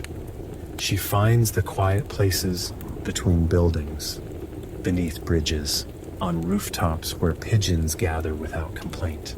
She folds cloths from paper scraps, from fallen garments. She leaves them in bookshops, in waiting rooms, on tram seats, each with only one thought. You don't need to earn rest. Someone already sees the strength in your softness. It's okay to not know yet. Some are taken, some aren't. But the city feels a little different as she walks it, as if it's listening again. A girl finds one of Ellen's folds on a rainy evening, tucked into the spine of a park bench. She doesn't open it right away. She holds it, walks with it, sleeps with it under her hand. When she finally unfolds it, it says, "The story you don't know how to tell yet still matters." She reads it twice, then folds it again, carries it for weeks, then leaves it somewhere else. The message doesn't change, but the person who reads it next feels like it was written just for them. And Ellen, sitting 3 streets away, folding in silence beside a steam cart, doesn't know where that cloth will go, only that the fold has moved again, as it always does. Ellen moves through the city like a breath, between sentences. She doesn't try to change it, she just folds. At a bakery counter, she tucks a cloth beneath the coins. "You deserve more than survival." The baker finds it later and pins it to the wall above the sourdough starter. Customers begin to ask about it, so she makes more. Not for business, just for balance. One man reads one and doesn't cry until he gets home. It said, "Even if no one saw how hard you tried, this counts." The next day he returns and leaves a folded square of linen in the tip jar. No note, just the shape. The baker understands. She keeps it beside her heart. On a train platform, Elin folds slowly on a bench. People pass her like wind around stone. Someone finally stops, asks, "Why do you keep folding even if no one notices?" She replies, "The cloth remembers even if no one else does." The man nods. That night he folds his first one, writes a line his mother used to whisper when he was afraid. "I'll sit here until the dark becomes less heavy." He doesn't know where to leave it, so he keeps it in his wallet. Weeks later, he gives it to a co-worker who didn't show up for 3 days. Doesn't say anything, just hands it over. They nod and keep it. Elen watches from the edges. That's always where the folds begin, at the margins. On the periphery, near those who've grown used to waiting. At a hospital gate, she leaves a cloth for someone she doesn't know. The guards never see her place it, but a woman finds it. She's just lost someone. She opens it in the parking lot and finds the pain is not proof that you failed. It's proof that you loved. She folds it again, holds it against her chest. A nurse sees her crying and comes to sit beside her. They don't speak, but the fold does something. Neither of them will forget it. One evening, Elen stays in a boarding house above a bookstore. She spends the night folding and reading, folding and resting. The books don't speak loudly anymore. They just breathe beside her. She slips cloths into 5 volumes, one into a worn book of poetry. You still have time to become gentler. One in a forgotten cookbook. Feed others when you can. Feed yourself even when you can't. One between the pages of a notebook someone left behind. You're allowed to start again from the middle. She doesn't leave a name. She just checks out quietly. But a week later, the clerk begins leaving cloths too. Blank ones. For whoever needs to speak, he says. The folds don't follow her anymore. They walk beside her, sometimes ahead, sometimes behind. She sees them now in doorways pinned to windows, held in hands she doesn't recognize. One cloth has traveled more than she has. Its corners worn, its message barely legible. You are still worth showing up for. She recognizes her own stitching, but it's no longer hers. That's the miracle. It belongs to the one who carries it now. And that's all the proof she needs that what she's doing, what started long before her, was never about being remembered. It was about helping others remember themselves. Elen finds herself in a village tucked between 2 ridges, where fog lingers like a memory and the streets echo longer than expected. It's a quiet place, not unfriendly, just used to keeping things small, manageable, folded in. She stays in a room above a blacksmith's shop, helps sweep, fetch coal, carry water. She folds slowly, not wanting to rush the rhythm here. The first cloth she leaves says nothing. It rests on the bench outside the chapel. Someone takes it the next day. No one speaks of it. But 2 mornings later, a folded cloth appears on the same bench. Inside, I thought I was the only one still trying to be kind. Hélène holds it like a prayer, then folds it again and lets it stay. The blacksmith, a woman with broad shoulders and quiet eyes, notices Hélène's hands one day. "You fold like someone who's mended more than fabric," she says. Hélène just smiles. That evening, the blacksmith leaves a cloth on the windowsill of the forge. It reads, "I kept going after everyone stopped asking if I was okay." Hélène doesn't reply. She just begins folding beside her in the evenings. They sit in silence, pressing fabric into shapes that hold more than conversation could. Wordless companionship. The blacksmith begins placing cloths inside the tool chests of traveling journeymen. One day, a note returns. "Your cloth made the weight easier to carry." She pins it near the anvil, never says a word. Hélène starts teaching again, but gently, just a question now and then. "What would you say to someone if you didn't have to explain it?" she asks a child with ink-stained fingers. The child thinks for a long time, then folds a cloth and writes, "I'm scared most days, but I'm still showing up." She doesn't hand it to anyone. She tucks it in the roots of the oldest tree in the village. By spring, that tree holds a dozen cloths, some new, some worn, all tied loosely to its branches like lanterns waiting for night. The townspeople begin walking slower when they pass it. Some bow, some pause to breathe. None of them know exactly why it helps, but it does. At the village edge, an old woman who hasn't spoken since her son died begins folding paper, not fabric, just bits of old letters cut carefully, shaped gently. She places them in the postbox with no stamps. One is found months later in a bakery tucked into a bag of flour. It reads, "I haven't forgotten your laughter." It still echoes in quiet kitchens. The baker keeps it, folds one of her own, and the next bag she delivers to the innkeeper has something tucked into it. The innkeeper cries quietly when she reads, "Even grief softens when held together." The paper is thin, the ink runs, but the feeling stays, long after it's folded again and placed under a pillow. Hélène leaves the village without saying goodbye. She never really does. Her work is not in being seen. It's in making sure others see themselves. She folds a final cloth and places it on the chapel bench again. Inside, you don't need a new beginning to keep going, just a pause, and the courage to take the next quiet step. The blacksmith finds it, smiles, folds it again, keeps it in the pocket of her leather apron. And long after Hélène is gone, when others pass through, the village tells them not about her name, but about the tree, about the cloths, about how things began to feel lighter after a stranger came and showed them how to fold what was too heavy to carry alone. Hélène follows the road south, where the air grows warmer and the wind smells of citrus and dust. She stops less often now, not because she is restless, but because she is more careful about when to stay. Not every place needs her. Not every silence calls for her presence. But when it does, she knows. It's not in the words. It's in the way a town holds its breath without meaning to. She feels it in her bones like a shift in the sky. One such place meets her near the coast. A town with wide streets and closed windows, where even the fountains seem to hesitate. She stays.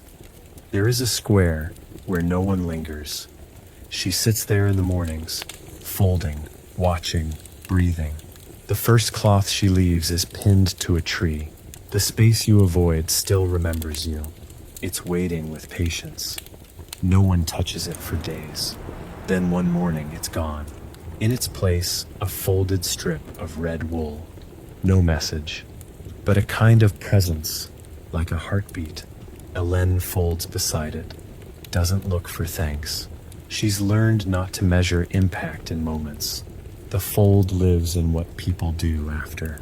A potter speaks to her one evening while she's folding in the square. He says, "The town's been quiet since the loss. We don't say it. We just know it." She nods, doesn't press. He gives her a broken shard, glazed blue. It was part of something. Maybe it still is. She folds a cloth and wraps it around the shard, leaves it in the center of the square. The next day, someone places a second shard beside it, then a third. In a week, the townspeople have left dozens, all different, all broken, all wrapped. The mayor says, "We're not fixing anything, just admitting it happened. That's enough." Sometimes that's everything. Aylin sees someone folding in the market. A woman in her 60s, wrapping fish in cloth that holds messages, not visible, just folded into the corners. When asked why, she says, "People take more care when they think someone's speaking to them." One fold reads, "Your hands are doing holy work, even when they tremble." A man unwraps it at home and weeps into the cloth. He places it on his table and eats beside it in silence. Later, he begins folding napkins for guests. One guest leaves his with a note stitched in the edge. "I stayed longer than I planned. Thank you for making space." The table becomes a place where silence doesn't feel like absence anymore. When Ellen finally leaves, the town holds no ceremony, just cloths tied to doors. Windows left slightly open, a potter's wheel turning again. The market hums, not loud, but open. She folds a cloth with no words, tucks it under a stone by the fountain. As she walks out of town, a child runs past her in the opposite direction, hands full of fabric, eyes steady, breath even. She smiles, doesn't stop her. She knows the rhythm. That child will fold, maybe soon, maybe years from now. But the thread has passed again, not pulled, just placed. And the fold, as always, carries on. Aylin walks further inland, where the land flattens and the wind doesn't sing. It simply stays. The towns here are simpler, fewer names on signs, fewer stories told out loud. But she feels something in the silence, not emptiness, just waiting. In one town, she finds an inn with no sign, just a small red thread tied to the door. When she enters, no one speaks, but someone has already placed a folded cloth on her table, inside. If you've come to rest, you're welcome. If you've come to stay, you already have. She folds her own and leaves it tucked into the edge of the window. It says nothing. The silence between them holds enough. She spends days there without marking them. Time feels slower in places like this, as if the land itself refuses to hurry. People come and go. Some speak, some don't. Most leave a cloth behind. Some with thoughts. "I was afraid I forgot how to be kind. I didn't know I needed to be seen so quietly." Others just fold and walk away. The innkeeper keeps them all in a wooden box near the hearth. It's never locked. Anyone can read. Anyone can add. Ellen spends one whole afternoon just unfolding them, then folding them again. She doesn't speak once. That night, her sleep is deeper than it's been in weeks. In the nearby fields, farmers begin tying cloths to the fence posts, not for protection, for presence. They stitch weather notes, thoughts for the next season, memories of what was lost last harvest. It becomes a rhythm. Tie one before dawn, read one before supper. Ellen walks past one that reads, "I was going to give up, but then someone sat with me for 7 minutes without speaking, and I didn't need to anymore." She doesn't take it, but she touches it with her fingers gently, as if to say, "I heard," then folds one and places it just below. You don't owe anyone an explanation for surviving. A day later, it's gone. The thread continues. She visits a school where folding has become part of the morning. Not mandatory, just there. Each child starts their day with a small square of cloth. Some fold it immediately. Some hold it for hours. One child never folds hers at all, just keeps it in her pocket. Aylin asks the teacher why. The teacher shrugs. Some things are comforting just by being close. Later, Aylin sees that girl whispering into the cloth before putting it back. The cloth, though never shaped, begins to fray at the edges from so much carrying, and Aylin knows it's working. Even unspoken, even unread, care leaves an impression. She begins to feel the journey returning to itself, not ending, just circling, like breath, like seasons, like story. She folds less often now, but each one means more. She speaks less, but every silence she offers seems to stretch wider, hold deeper. One evening, she finds a cloth tied to a tree in a place she's never visited. It reads, "I followed the folds back to myself." The thread is familiar, not hers, but something that carries the same stillness. She sits beneath that tree until morning, folding nothing, doing nothing, just resting in the knowledge that what once began in armor now lives in gentleness, and the world somehow remembers how to receive it. The road bends toward a small, nameless village with a single bridge and no signs. Aylin arrives just before dusk. She sees folded cloths tucked into the sides of the bridge like offerings, each one fluttering slightly in the wind. No messages visible, only the folds themselves. Some frayed, some tight, some faded. She doesn't touch them. She walks across slowly, placing her feet carefully between the cloths, as if each step were part of a conversation she's not meant to interrupt. Halfway across, she finds a stone with a cloth laid over it. She lifts the edge. Inside it reads, "It mattered that you came." She folds it again with slow fingers and nods to the air. She stays in a cottage owned by no one. The townsfolk tend it like a shared secret, clean, stocked, silent. There's a fire already built in the hearth when she arrives, and a basket of folded cloths near the door. She doesn't write. She doesn't fold. She just rests. For 3 days, she says almost nothing. No one visits. And yet each morning she finds something new, a cup of tea left steaming on the step, a folded shawl draped gently over the rail, a cloth hung above the threshold with a simple knot. Not messages, just presences. The way the fold always begins. Quiet, careful, kind. On the 4th day, she finds a young man sitting on the bridge. He's holding a folded cloth in his lap but hasn't opened it. She sits beside him without asking. After a long silence, he says, "I've carried this for a year. I thought I had to be ready before I read it." She nods. He opens it. Inside, "Read this when you finally believe you're still worth the space you take up." His hands begin to shake. He doesn't cry, he just breathes. And she breathes with him. Later, he folds it again and ties it to the bridge where others can see it. "Someone else might need it first," he says. And she knows he's already begun folding without needing to be taught. That evening, a storm arrives, soft and steady. Rain taps the roof like a slow drum. Aylin lights a candle and folds a cloth for the first time in days. Her hands move without thought. She doesn't plan the words, she just lets them appear. When she finishes, it reads, "I stayed longer than I planned, and somehow that's exactly what I needed." She places it beneath the tea basket. The next day, it's gone. In its place, a note stitched with coarse thread. "Then stay again, or go, but carry the quiet with you." She ties it to her staff and continues walking, not because she's finished, but because something else is beginning. She doesn't look for the next town. The fold will find her. It always does. In a face that flinches before kindness.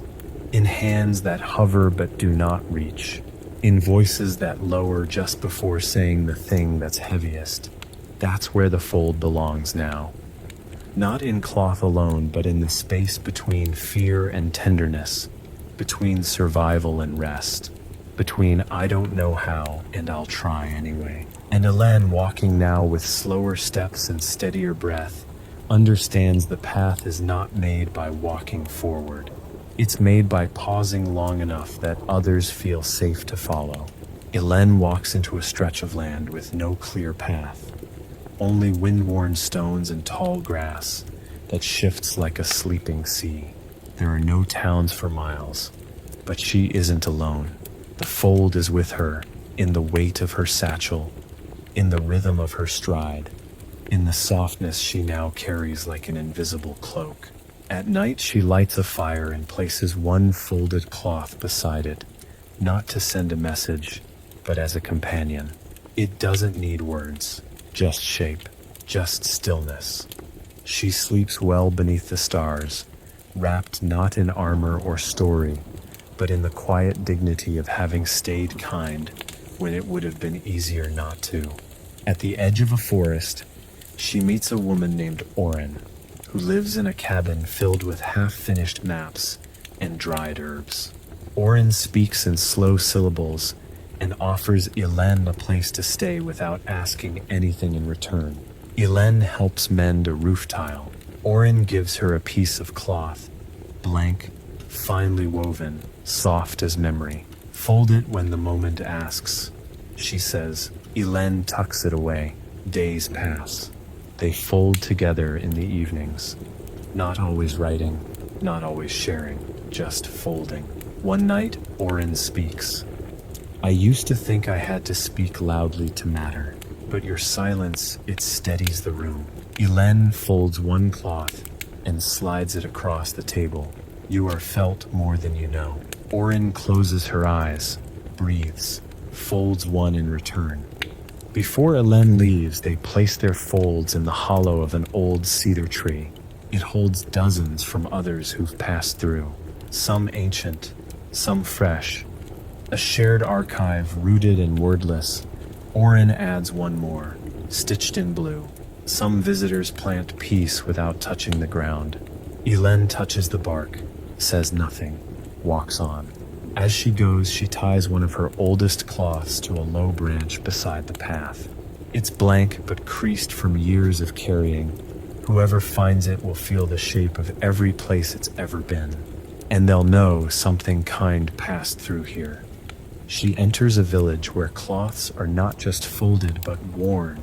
People stitch them into cloaks, wrap them into belts, weave them into hair. The fold has become a language here, unspoken, seen, understood. No two folds mean the same thing. One woman wears 7, layered in her shawl. Another man ties one to his cane. A child wears one like a crown. Elen watches quietly. She doesn't add her own at first. She just listens. The folds tell her everything she needs to know. Who's mourning, who's mending, who's remembering how to soften. She folds only once. A single small piece, tucked into the cracks of a stone wall. You've turned remembering into something gentle. The villagers hold a quiet gathering every 7th night. Not a ritual, not a show, just a sharing. They sit in a wide circle, pass folded cloths without reading them aloud. Some unfold, some don't. A fire burns low in the center. Elen joins the circle and offers nothing her first time. The second, she passes a cloth with no stitch, only the scent of cedar. It's held, folded, again, passed. When it returns to her, someone's added a single word. Still, she presses it to her heart. That night, she doesn't fold anything. She simply sleeps with open palms. And the world around her feels like it's breathing with her, gently, evenly, as if to say, you've given enough for now. Elen wakes before the others in the village, before the sun has warmed the rooftops. The air is still, holding its breath in that space between dark and day. She walks the empty streets, the cloth from the gathering still tucked into her sleeve. It says still, and it feels like a compass, though it points nowhere in particular. She doesn't need direction, only trust. She finds the wide stone wall where she left her last message. There are new folds now, bright ones, careful ones, clumsy ones. One stitched in gold says, "We forgot how to name joy, but we remembered how to hold it." She smiles without touching it, just lets the feeling land. She leaves the village without telling anyone. No ceremony, no farewell. That's always been the way of it.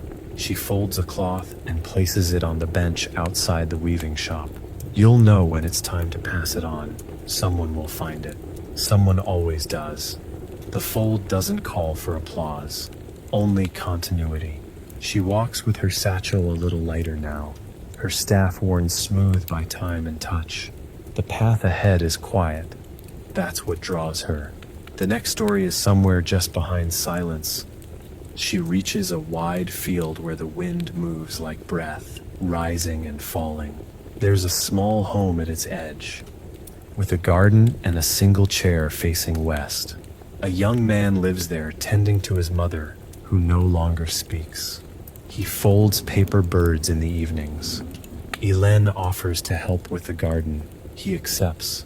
They work without many words. She watches him fold one bird with a message tucked beneath the wing. When he catches her looking, he says, "She likes to hold them, even if she doesn't read them." Hélène replies, "Sometimes holding is all we need." That night, she folds a cloth and places it in the empty chair beside the old woman. Your silence still holds weight. In the morning, the cloth is gone, but the birds multiply. The young man folds slower after that, more intentionally. He begins tying the birds into the branches of the trees near the house, not high, just enough for passers-by to see. One day, a traveler stops and unfolds one. It's not too late to be gentle again. He doesn't say anything, but he places a folded square of his own beneath the tree and walks on. The man watches, then turns to Ellen. Do you think she would have liked what this has become? She doesn't answer directly, just folds one more cloth and hands it to him. Inside, you've made something that helps the wind remember how to be kind. He reads it, then places it in the garden soil. Hélène stays a little longer than she planned. Not because she's needed, because she wants to. The house holds a quiet that steadies her bones. At night, she folds next to the fire. Not for anyone specific, just to keep the shape alive. One cloth she places on the windowsill says, "Rest is not the opposite of purpose." Another, on the old woman's lap, "Your breath is enough." When the time comes to leave, she does it like she always has, gently. Unannounced, she folds a cloth and tucks it into the fold of her blanket before she goes. No message, just warmth, just shape.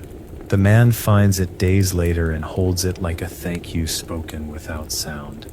And long after she's gone, the birds still gather in the trees. Hélène follows a road she doesn't recognize, though something about the trees feels familiar. The way they lean inward, the way the breeze carries like a whisper just above thought. She isn't tired, but she walks more slowly now. Not from age, from attention. Each step becomes a kind of listening, a way to notice what others might miss. A fallen ribbon tied to a fence, a bundle of dried herbs hanging from a tree, a folded cloth placed on a rock near a crossroads. She doesn't open it. She doesn't need to. She places her hand gently over it and leaves her own cloth beside it. One breath, shared without speaking. She enters a village that once built walls, though now they stand only halfway, overgrown with ivy, split by time. No one talks about the walls anymore, but Hélène notices how the people walk, how they avoid the gaps, how they laugh, but not too loud. She doesn't ask. She just begins folding. At the well, near the bakery, by the schoolhouse door. The first one reads, "You are allowed to feel safe now." A boy finds it, doesn't read it at first, just keeps it in his pocket for a week. When he finally opens it, he shows his sister. She folds her own the next day. The walls don't have to stay. The villagers begin folding with her. slowly, hesitantly. Not as a movement, just as a kindness. A woman ties one to her shop window. I want to trust my neighbors again. A farmer places one in the dirt beneath a stubborn seed. Grow when you're ready. We'll wait. A teacher folds cloths with her students each Friday. Some of them don't write anything. Others write too much. It doesn't matter. The cloth holds whatever it's given. One girl stitches, "I was loud because I was afraid no one would hear me." She hangs it in a tree where it catches the light every morning. Hélène sits beneath that tree often, letting the shadows move across her lap like time made visible. One day, a storm arrives. Sudden, relentless. Wind tears at branches. Cloths fly loose. But when it passes, the village doesn't rebuild in silence. They gather, refold what was torn, stitch what frayed. Someone places a bowl in the square and calls it the quiet basket. If you can't say it yet, leave it here. Within days, the basket fills. I'm still angry. I wish I had said I was sorry. Please come back. No names, no claims, just softness, given form. Hélène doesn't add anything at first. Then one morning she leaves a folded cloth beneath the basket. Even things spoken into emptiness are heard by the heart. She finds it pinned to a doorway the next week and says nothing. When she leaves the village, they don't call her back. But every home has a cloth near the door now. Some stitched, some drawn, some just folded, waiting. The walls remain half standing. No one pulls them down. No one rebuilds them. They just let them be, as memory, as reminder, as proof that something can be broken and still make space for light. Hélène walks on. Her steps are slow, her satchel lighter, her hands still steady. She carries fewer cloths now, but her very presence folds the space around her like a hush before healing, like a thread that doesn't need to be seen to keep everything from unraveling. Hélène walks through fields stitched with soft gold, where the wind smells of dusk and distant fires. She doesn't count the days anymore. Time to her is measured in how often people remember to pause.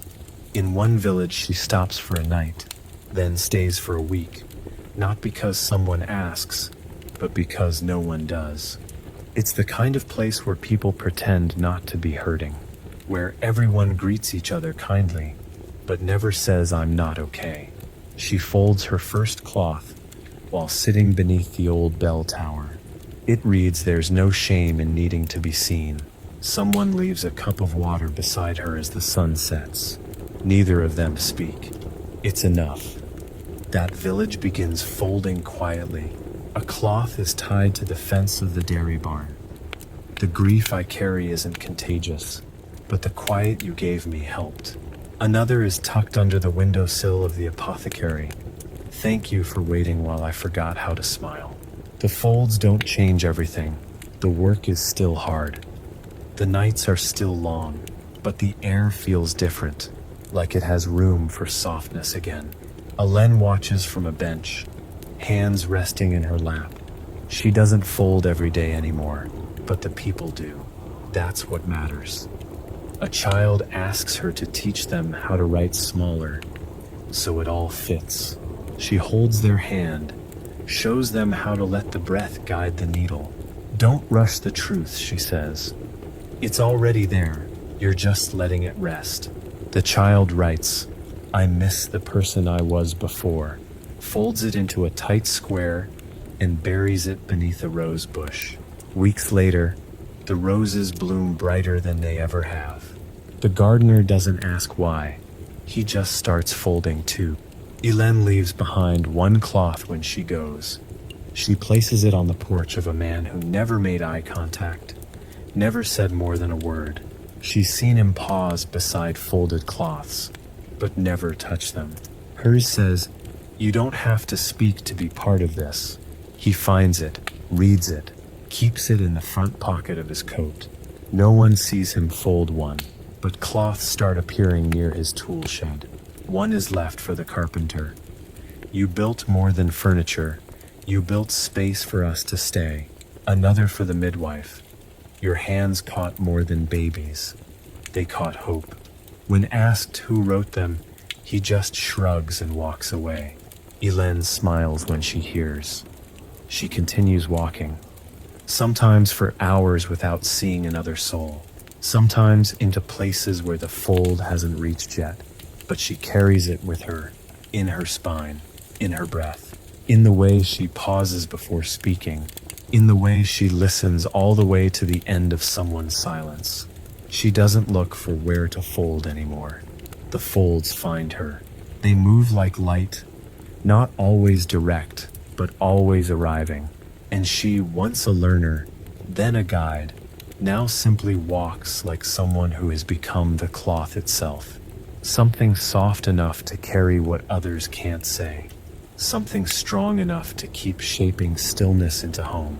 The horizon is low when Elen comes to the last outpost before the wilderness. Just a circle of homes, a well, and a chapel whose doors haven't been opened in months. The people live simply here, as if the world has asked them to speak less and notice more. She doesn't introduce herself. She never has. She offers her hands, hauls water, repairs a broken step, folds one cloth, leaves it beside the chapel door. It's still sacred, even if no one walks through it anymore. The next day, the door is open, not wide, just enough for sunlight to slip in. A boy sits beside the well, sketching folded cloths in the dirt with a stick. He doesn't speak. She sits beside him, watches. After a while, he hands her a stone. It's not folded, not marked, but she understands. She places a cloth around it, no stitch, no ink, just weight and presence. He smiles, then presses it into the earth like a seed. Weeks later, others begin to do the same. Stones wrapped in cloth appear at the chapel's steps, by the well beneath benches. It becomes their way of saying, I was here, I stayed. Elen folds slowly, respectfully. She knows she's not building something new. She's tending what already wants to grow. A man from the edge of the village stops her on her way to the orchard. What's the point of all this? He asks. Not unkindly. She folds a cloth while he watches, hands it to him. It reads, some things matter more after we stop needing to explain them. He holds it for a long time, then folds it again tighter.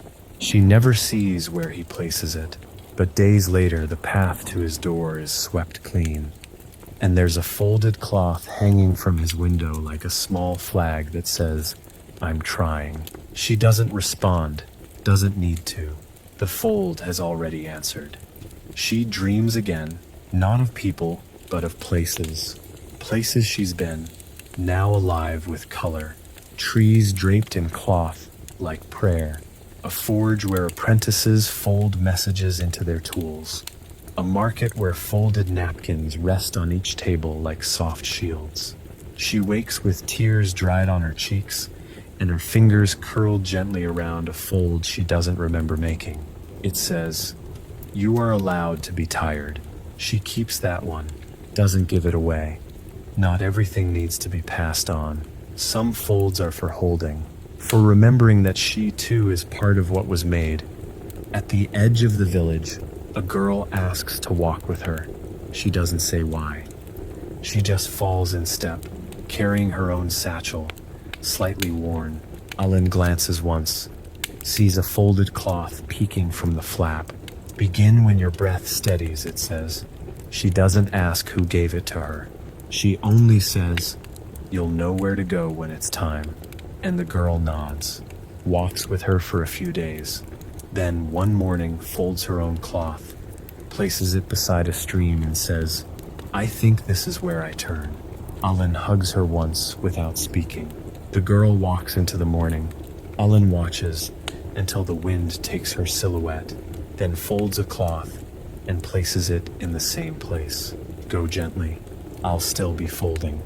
Elen walks through the flatlands where wind sings across the open space like a voice that never needed to shout. She hears the hush in it, The kind that comes after something painful has finally passed, not erased, just acknowledged. She spends a night in a stone hut left open for travelers. There's a folded cloth on the small wooden table inside. No message, just weight, just presence. She leaves one beside it. I'm grateful someone came before me. Then she sleeps with both hands open, as if trusting the night to hold her in return. A few days later, she reaches a gathering place. No buildings, just fire rings and smooth rocks shaped by long-forgotten stories. People pass through often, but they don't stay long. She does. She folds by the fire, and others begin to sit with her. One places a cloth by the flames and says, "I haven't felt like myself in years." No one replies, but someone else folds one, leaves it beside his. "We still recognize you." Aelin watches as the firelight moves over their hands. The folds become their language. The comfort is not in talking, but in shaping the silence together.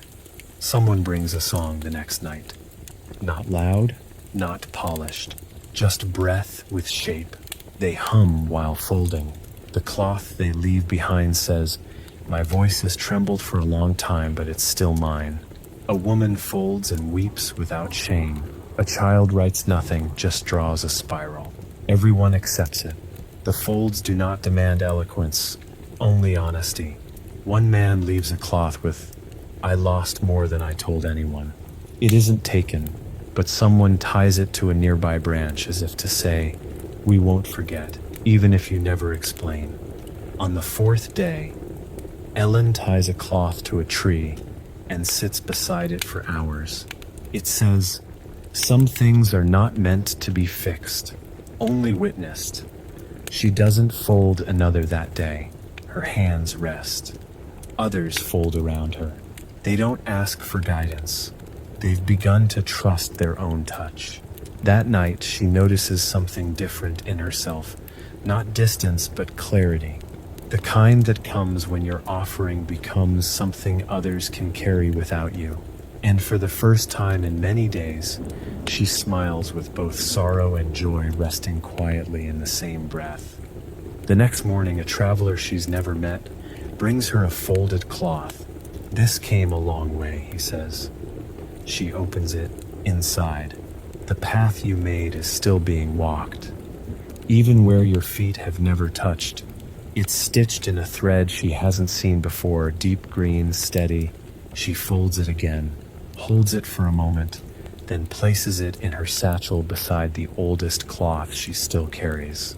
And as the fire burns low and the wind begins its slow hum again, Ellen rises, wraps her cloak around her shoulders, and walks into the soft gold light. Still folding, still walking, still becoming. Elen walks without urgency. The road is no longer a line. It's a rhythm, pulsing beneath her with a calm certainty. She passes through a grove where the trees bend slightly toward each other, forming a kind of silent cathedral. Folded cloths hang from the branches here. Hundreds of them, some so weathered. They've become part of the bark. She doesn't touch them. She simply walks slowly through the middle. At the far end, someone has built a small bench from driftwood. She sits, folds one cloth, places it beneath the bench. Even if no one sees this, I'll know I stayed long enough to care. The wind rustles nothing. It's already listening. Further down the path, she meets a pair of siblings who travel with a small cart filled with cloths. They call it the still wagon. Every town they enter, they leave 5 folds. One in a doorway, one near a well, one on a gate, one in a child's hand if they're brave enough to offer it. And the 5th, they always leave under a tree. "We like giving the earth something to hold too," the younger says. Elen joins them for a while, not to teach, just to be another pair of hands. She folds beside them one night and adds her 6th for the ones who are quietly holding everything together. They don't ask where she's going next. They only hug her once, gently, then walk the other way. wagon wheels humming softly behind them. She finds herself beside a lake that reflects the sky so clearly it looks like the world has turned upside down. She doesn't stay in a house. Just under the stars, she folds one cloth, lays it by the shore, and whispers, "Thank you for making room for the sky and the water." The next morning, someone has placed a stone on top of it. A folded cloth rests beside it, marked only with an asterisk. She keeps that one. She's learned what a symbol can hold. Later, she places it in her satchel next to the one that reads "Still." Her collection is small now, but each one hums with memory. People begin to recognize her, not by name but by breath. "You're the one who doesn't rush," someone says. Another, "You fold, like you're listening to something I can't hear yet." She smiles, doesn't explain. The fold is not about who begins it or who carries it farthest. It's about what it does to those who feel it, even for a moment. In one town, someone says, "I thought I was the only one trying to be soft in a hard world." She hands them a cloth before they finish speaking. It reads, "You are not alone. You never were. The quiet ones have always been walking with you." They don't speak again, just cry into their hands. She waits with them, not until they're done, just until they remember they don't have to be alone. As she walks beyond that town, the path narrows. The trees return, and with them, a deeper stillness, one that feels like it has been waiting. Her satchel is lighter, her steps slower. The folds come less frequently now, but they go farther. She no longer wonders how many remain. The fold has outlived counting. It has become breath. She walks with her staff, with her silence, with the steadiness of someone who once thought kindness was fragile, and now knows it is the only thing that endures. She finds a tree older than memory, places one last cloth at its roots, and sits with it until the sun leans low. No message, just the shape, just the presence. That is enough. Elan wakes to the sound of the wind moving through high branches, as if the trees themselves are exhaling. She doesn't move right away. Her hands rest on her lap, her pack untouched beside her. She's dreamed of water again, still, glass-like, holding the sky in its surface. In the dream, she left a cloth floating there, and it never sank. When she finally stands, she walks barefoot to the edge of a nearby stream, folds one cloth, holds it to her chest, then places it gently in the current. This is not goodbye, just another way to stay. She watches it float until it disappears, not lost, just carried. The woods part slowly as she walks, and the path becomes soft beneath her feet, like it's remembering how to be walked on without being hurt. She stops beside a circle of stones, old and covered in moss. Someone's left cloths here too, not hers, not new. Some so worn they look like bark. She kneels beside them, touches one. It crumbles slightly beneath her fingers, but the care is still there. She places one of her oldest cloths on top. It's blank, has always been blank. That was its gift. She leaves it there, says nothing. The wind curls around the stones like a lullaby. Farther on, she passes through a village where folding is already woven into everything. Cloths in window frames, cloths tied to trees, to pets' collars, to walking sticks. People don't fold out of ritual. They fold as naturally as breathing. A woman teaches her daughter to tie a knot with care. A father pins a fold to the inside of his coat before going to work. A shopkeeper leaves one in a stranger's hand without even looking. Aelin doesn't stay long. She doesn't need to. The fold has rooted itself here, and she can feel it growing without her. A child follows her as she leaves, says nothing for hours, then offers her a fold stitched with crooked letters. How do I know when it's my turn? Ellen takes it gently, folds it again, and hands it back. It already is, she says. The child nods, tucks it into their sleeve. And when Ellen finally looks back, Hours later, she sees the child sitting at the path's edge, folding something new. The cloth isn't perfect. The lines aren't straight, but it's held with care. That's all it ever needed. The sun begins to lower earlier now. The sky softens at the edges. Ellen feels her steps becoming quieter, her need to speak diminishing further. She folds a cloth only once that day, leaves it near a fallen tree where someone once carved initials. No thread, no ink, just the curve of her hand in the crease. She doesn't stay, she just walks on. Her staff taps the ground with the rhythm of memory, and the silence around her doesn't feel empty. It feels held, as if the world itself is folding gently inward, keeping the shape of everything she's offered, not ending, just resting. Ellen walks into a stretch of land where no signs mark the way. The air is cool here but not cold. Trees lean over the path like guardians who remember your name. She doesn't ask where she is. She doesn't wonder where she's going. Her feet move because they're ready. Her hands rest because they've done enough. She carries only one cloth now, folded and unfolded so many times it has become soft as air, thin as time. She touches it sometimes, not to read it, but to remember the shape of what it has held. A clearing opens slowly at the top of a rise.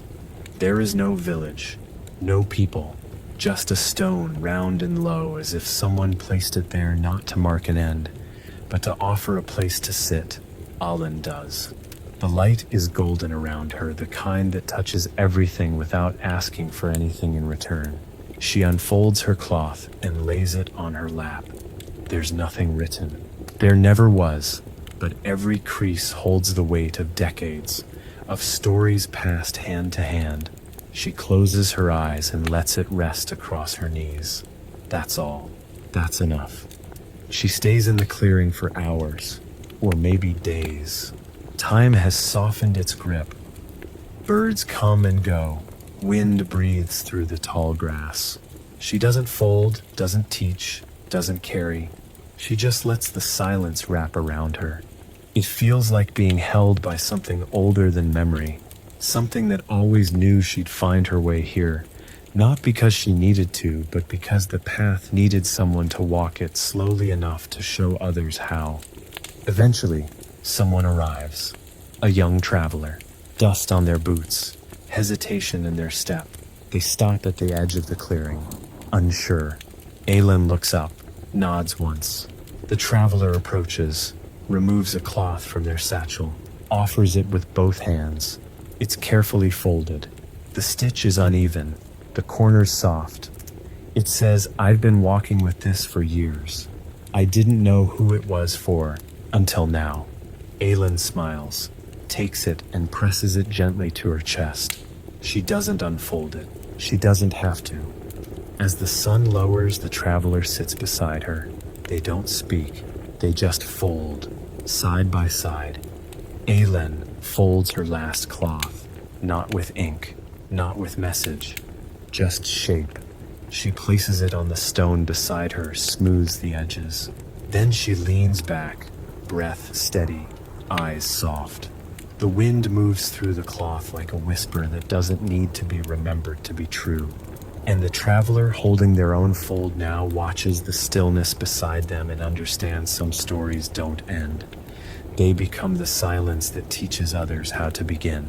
The clearing stays quiet long after the light fades. The traveler sits where Ellen once sat, her last folded cloth resting beside them like a kept promise. The stone holds no inscription. The trees do not bend differently. Nothing marks what just passed except the stillness itself. The traveler doesn't rush. They unfold Ellen's last cloth, not to find a message, but to feel the shape of her care.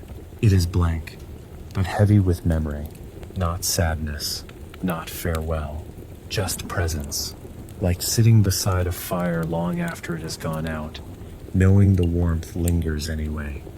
In the days that follow, the traveler begins folding, slowly, carefully, at first only for themselves, then for the wind, then for the places they pass. They leave one beneath a bridge with no water. You can still carry reflection even if nothing flows through you. Another inside a hollow tree.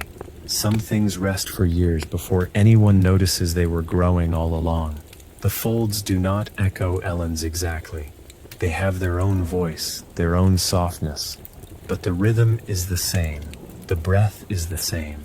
And the world receives them the way it always has. With quiet, with thanks.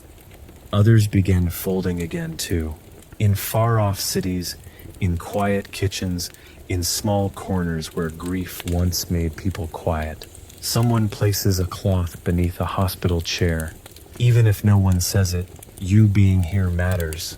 A musician leaves one inside a worn case. Play even if your hands shake, the sound still reaches. A child pins one to the wall beside their bed. I dreamed someone waited for me, and when I woke up, I did too. No one signs these messages. No one needs to. The fold speaks in the language beyond names. It says, we're still holding each other, even when we forget how. The traveler reaches a town where folding never took root. People move quickly, voices clipped, eyes averted. But they don't leave. They sit in the square, folding in silence each morning. First day, no one notices. Second day, someone spits near their feet. Third day, a child watches.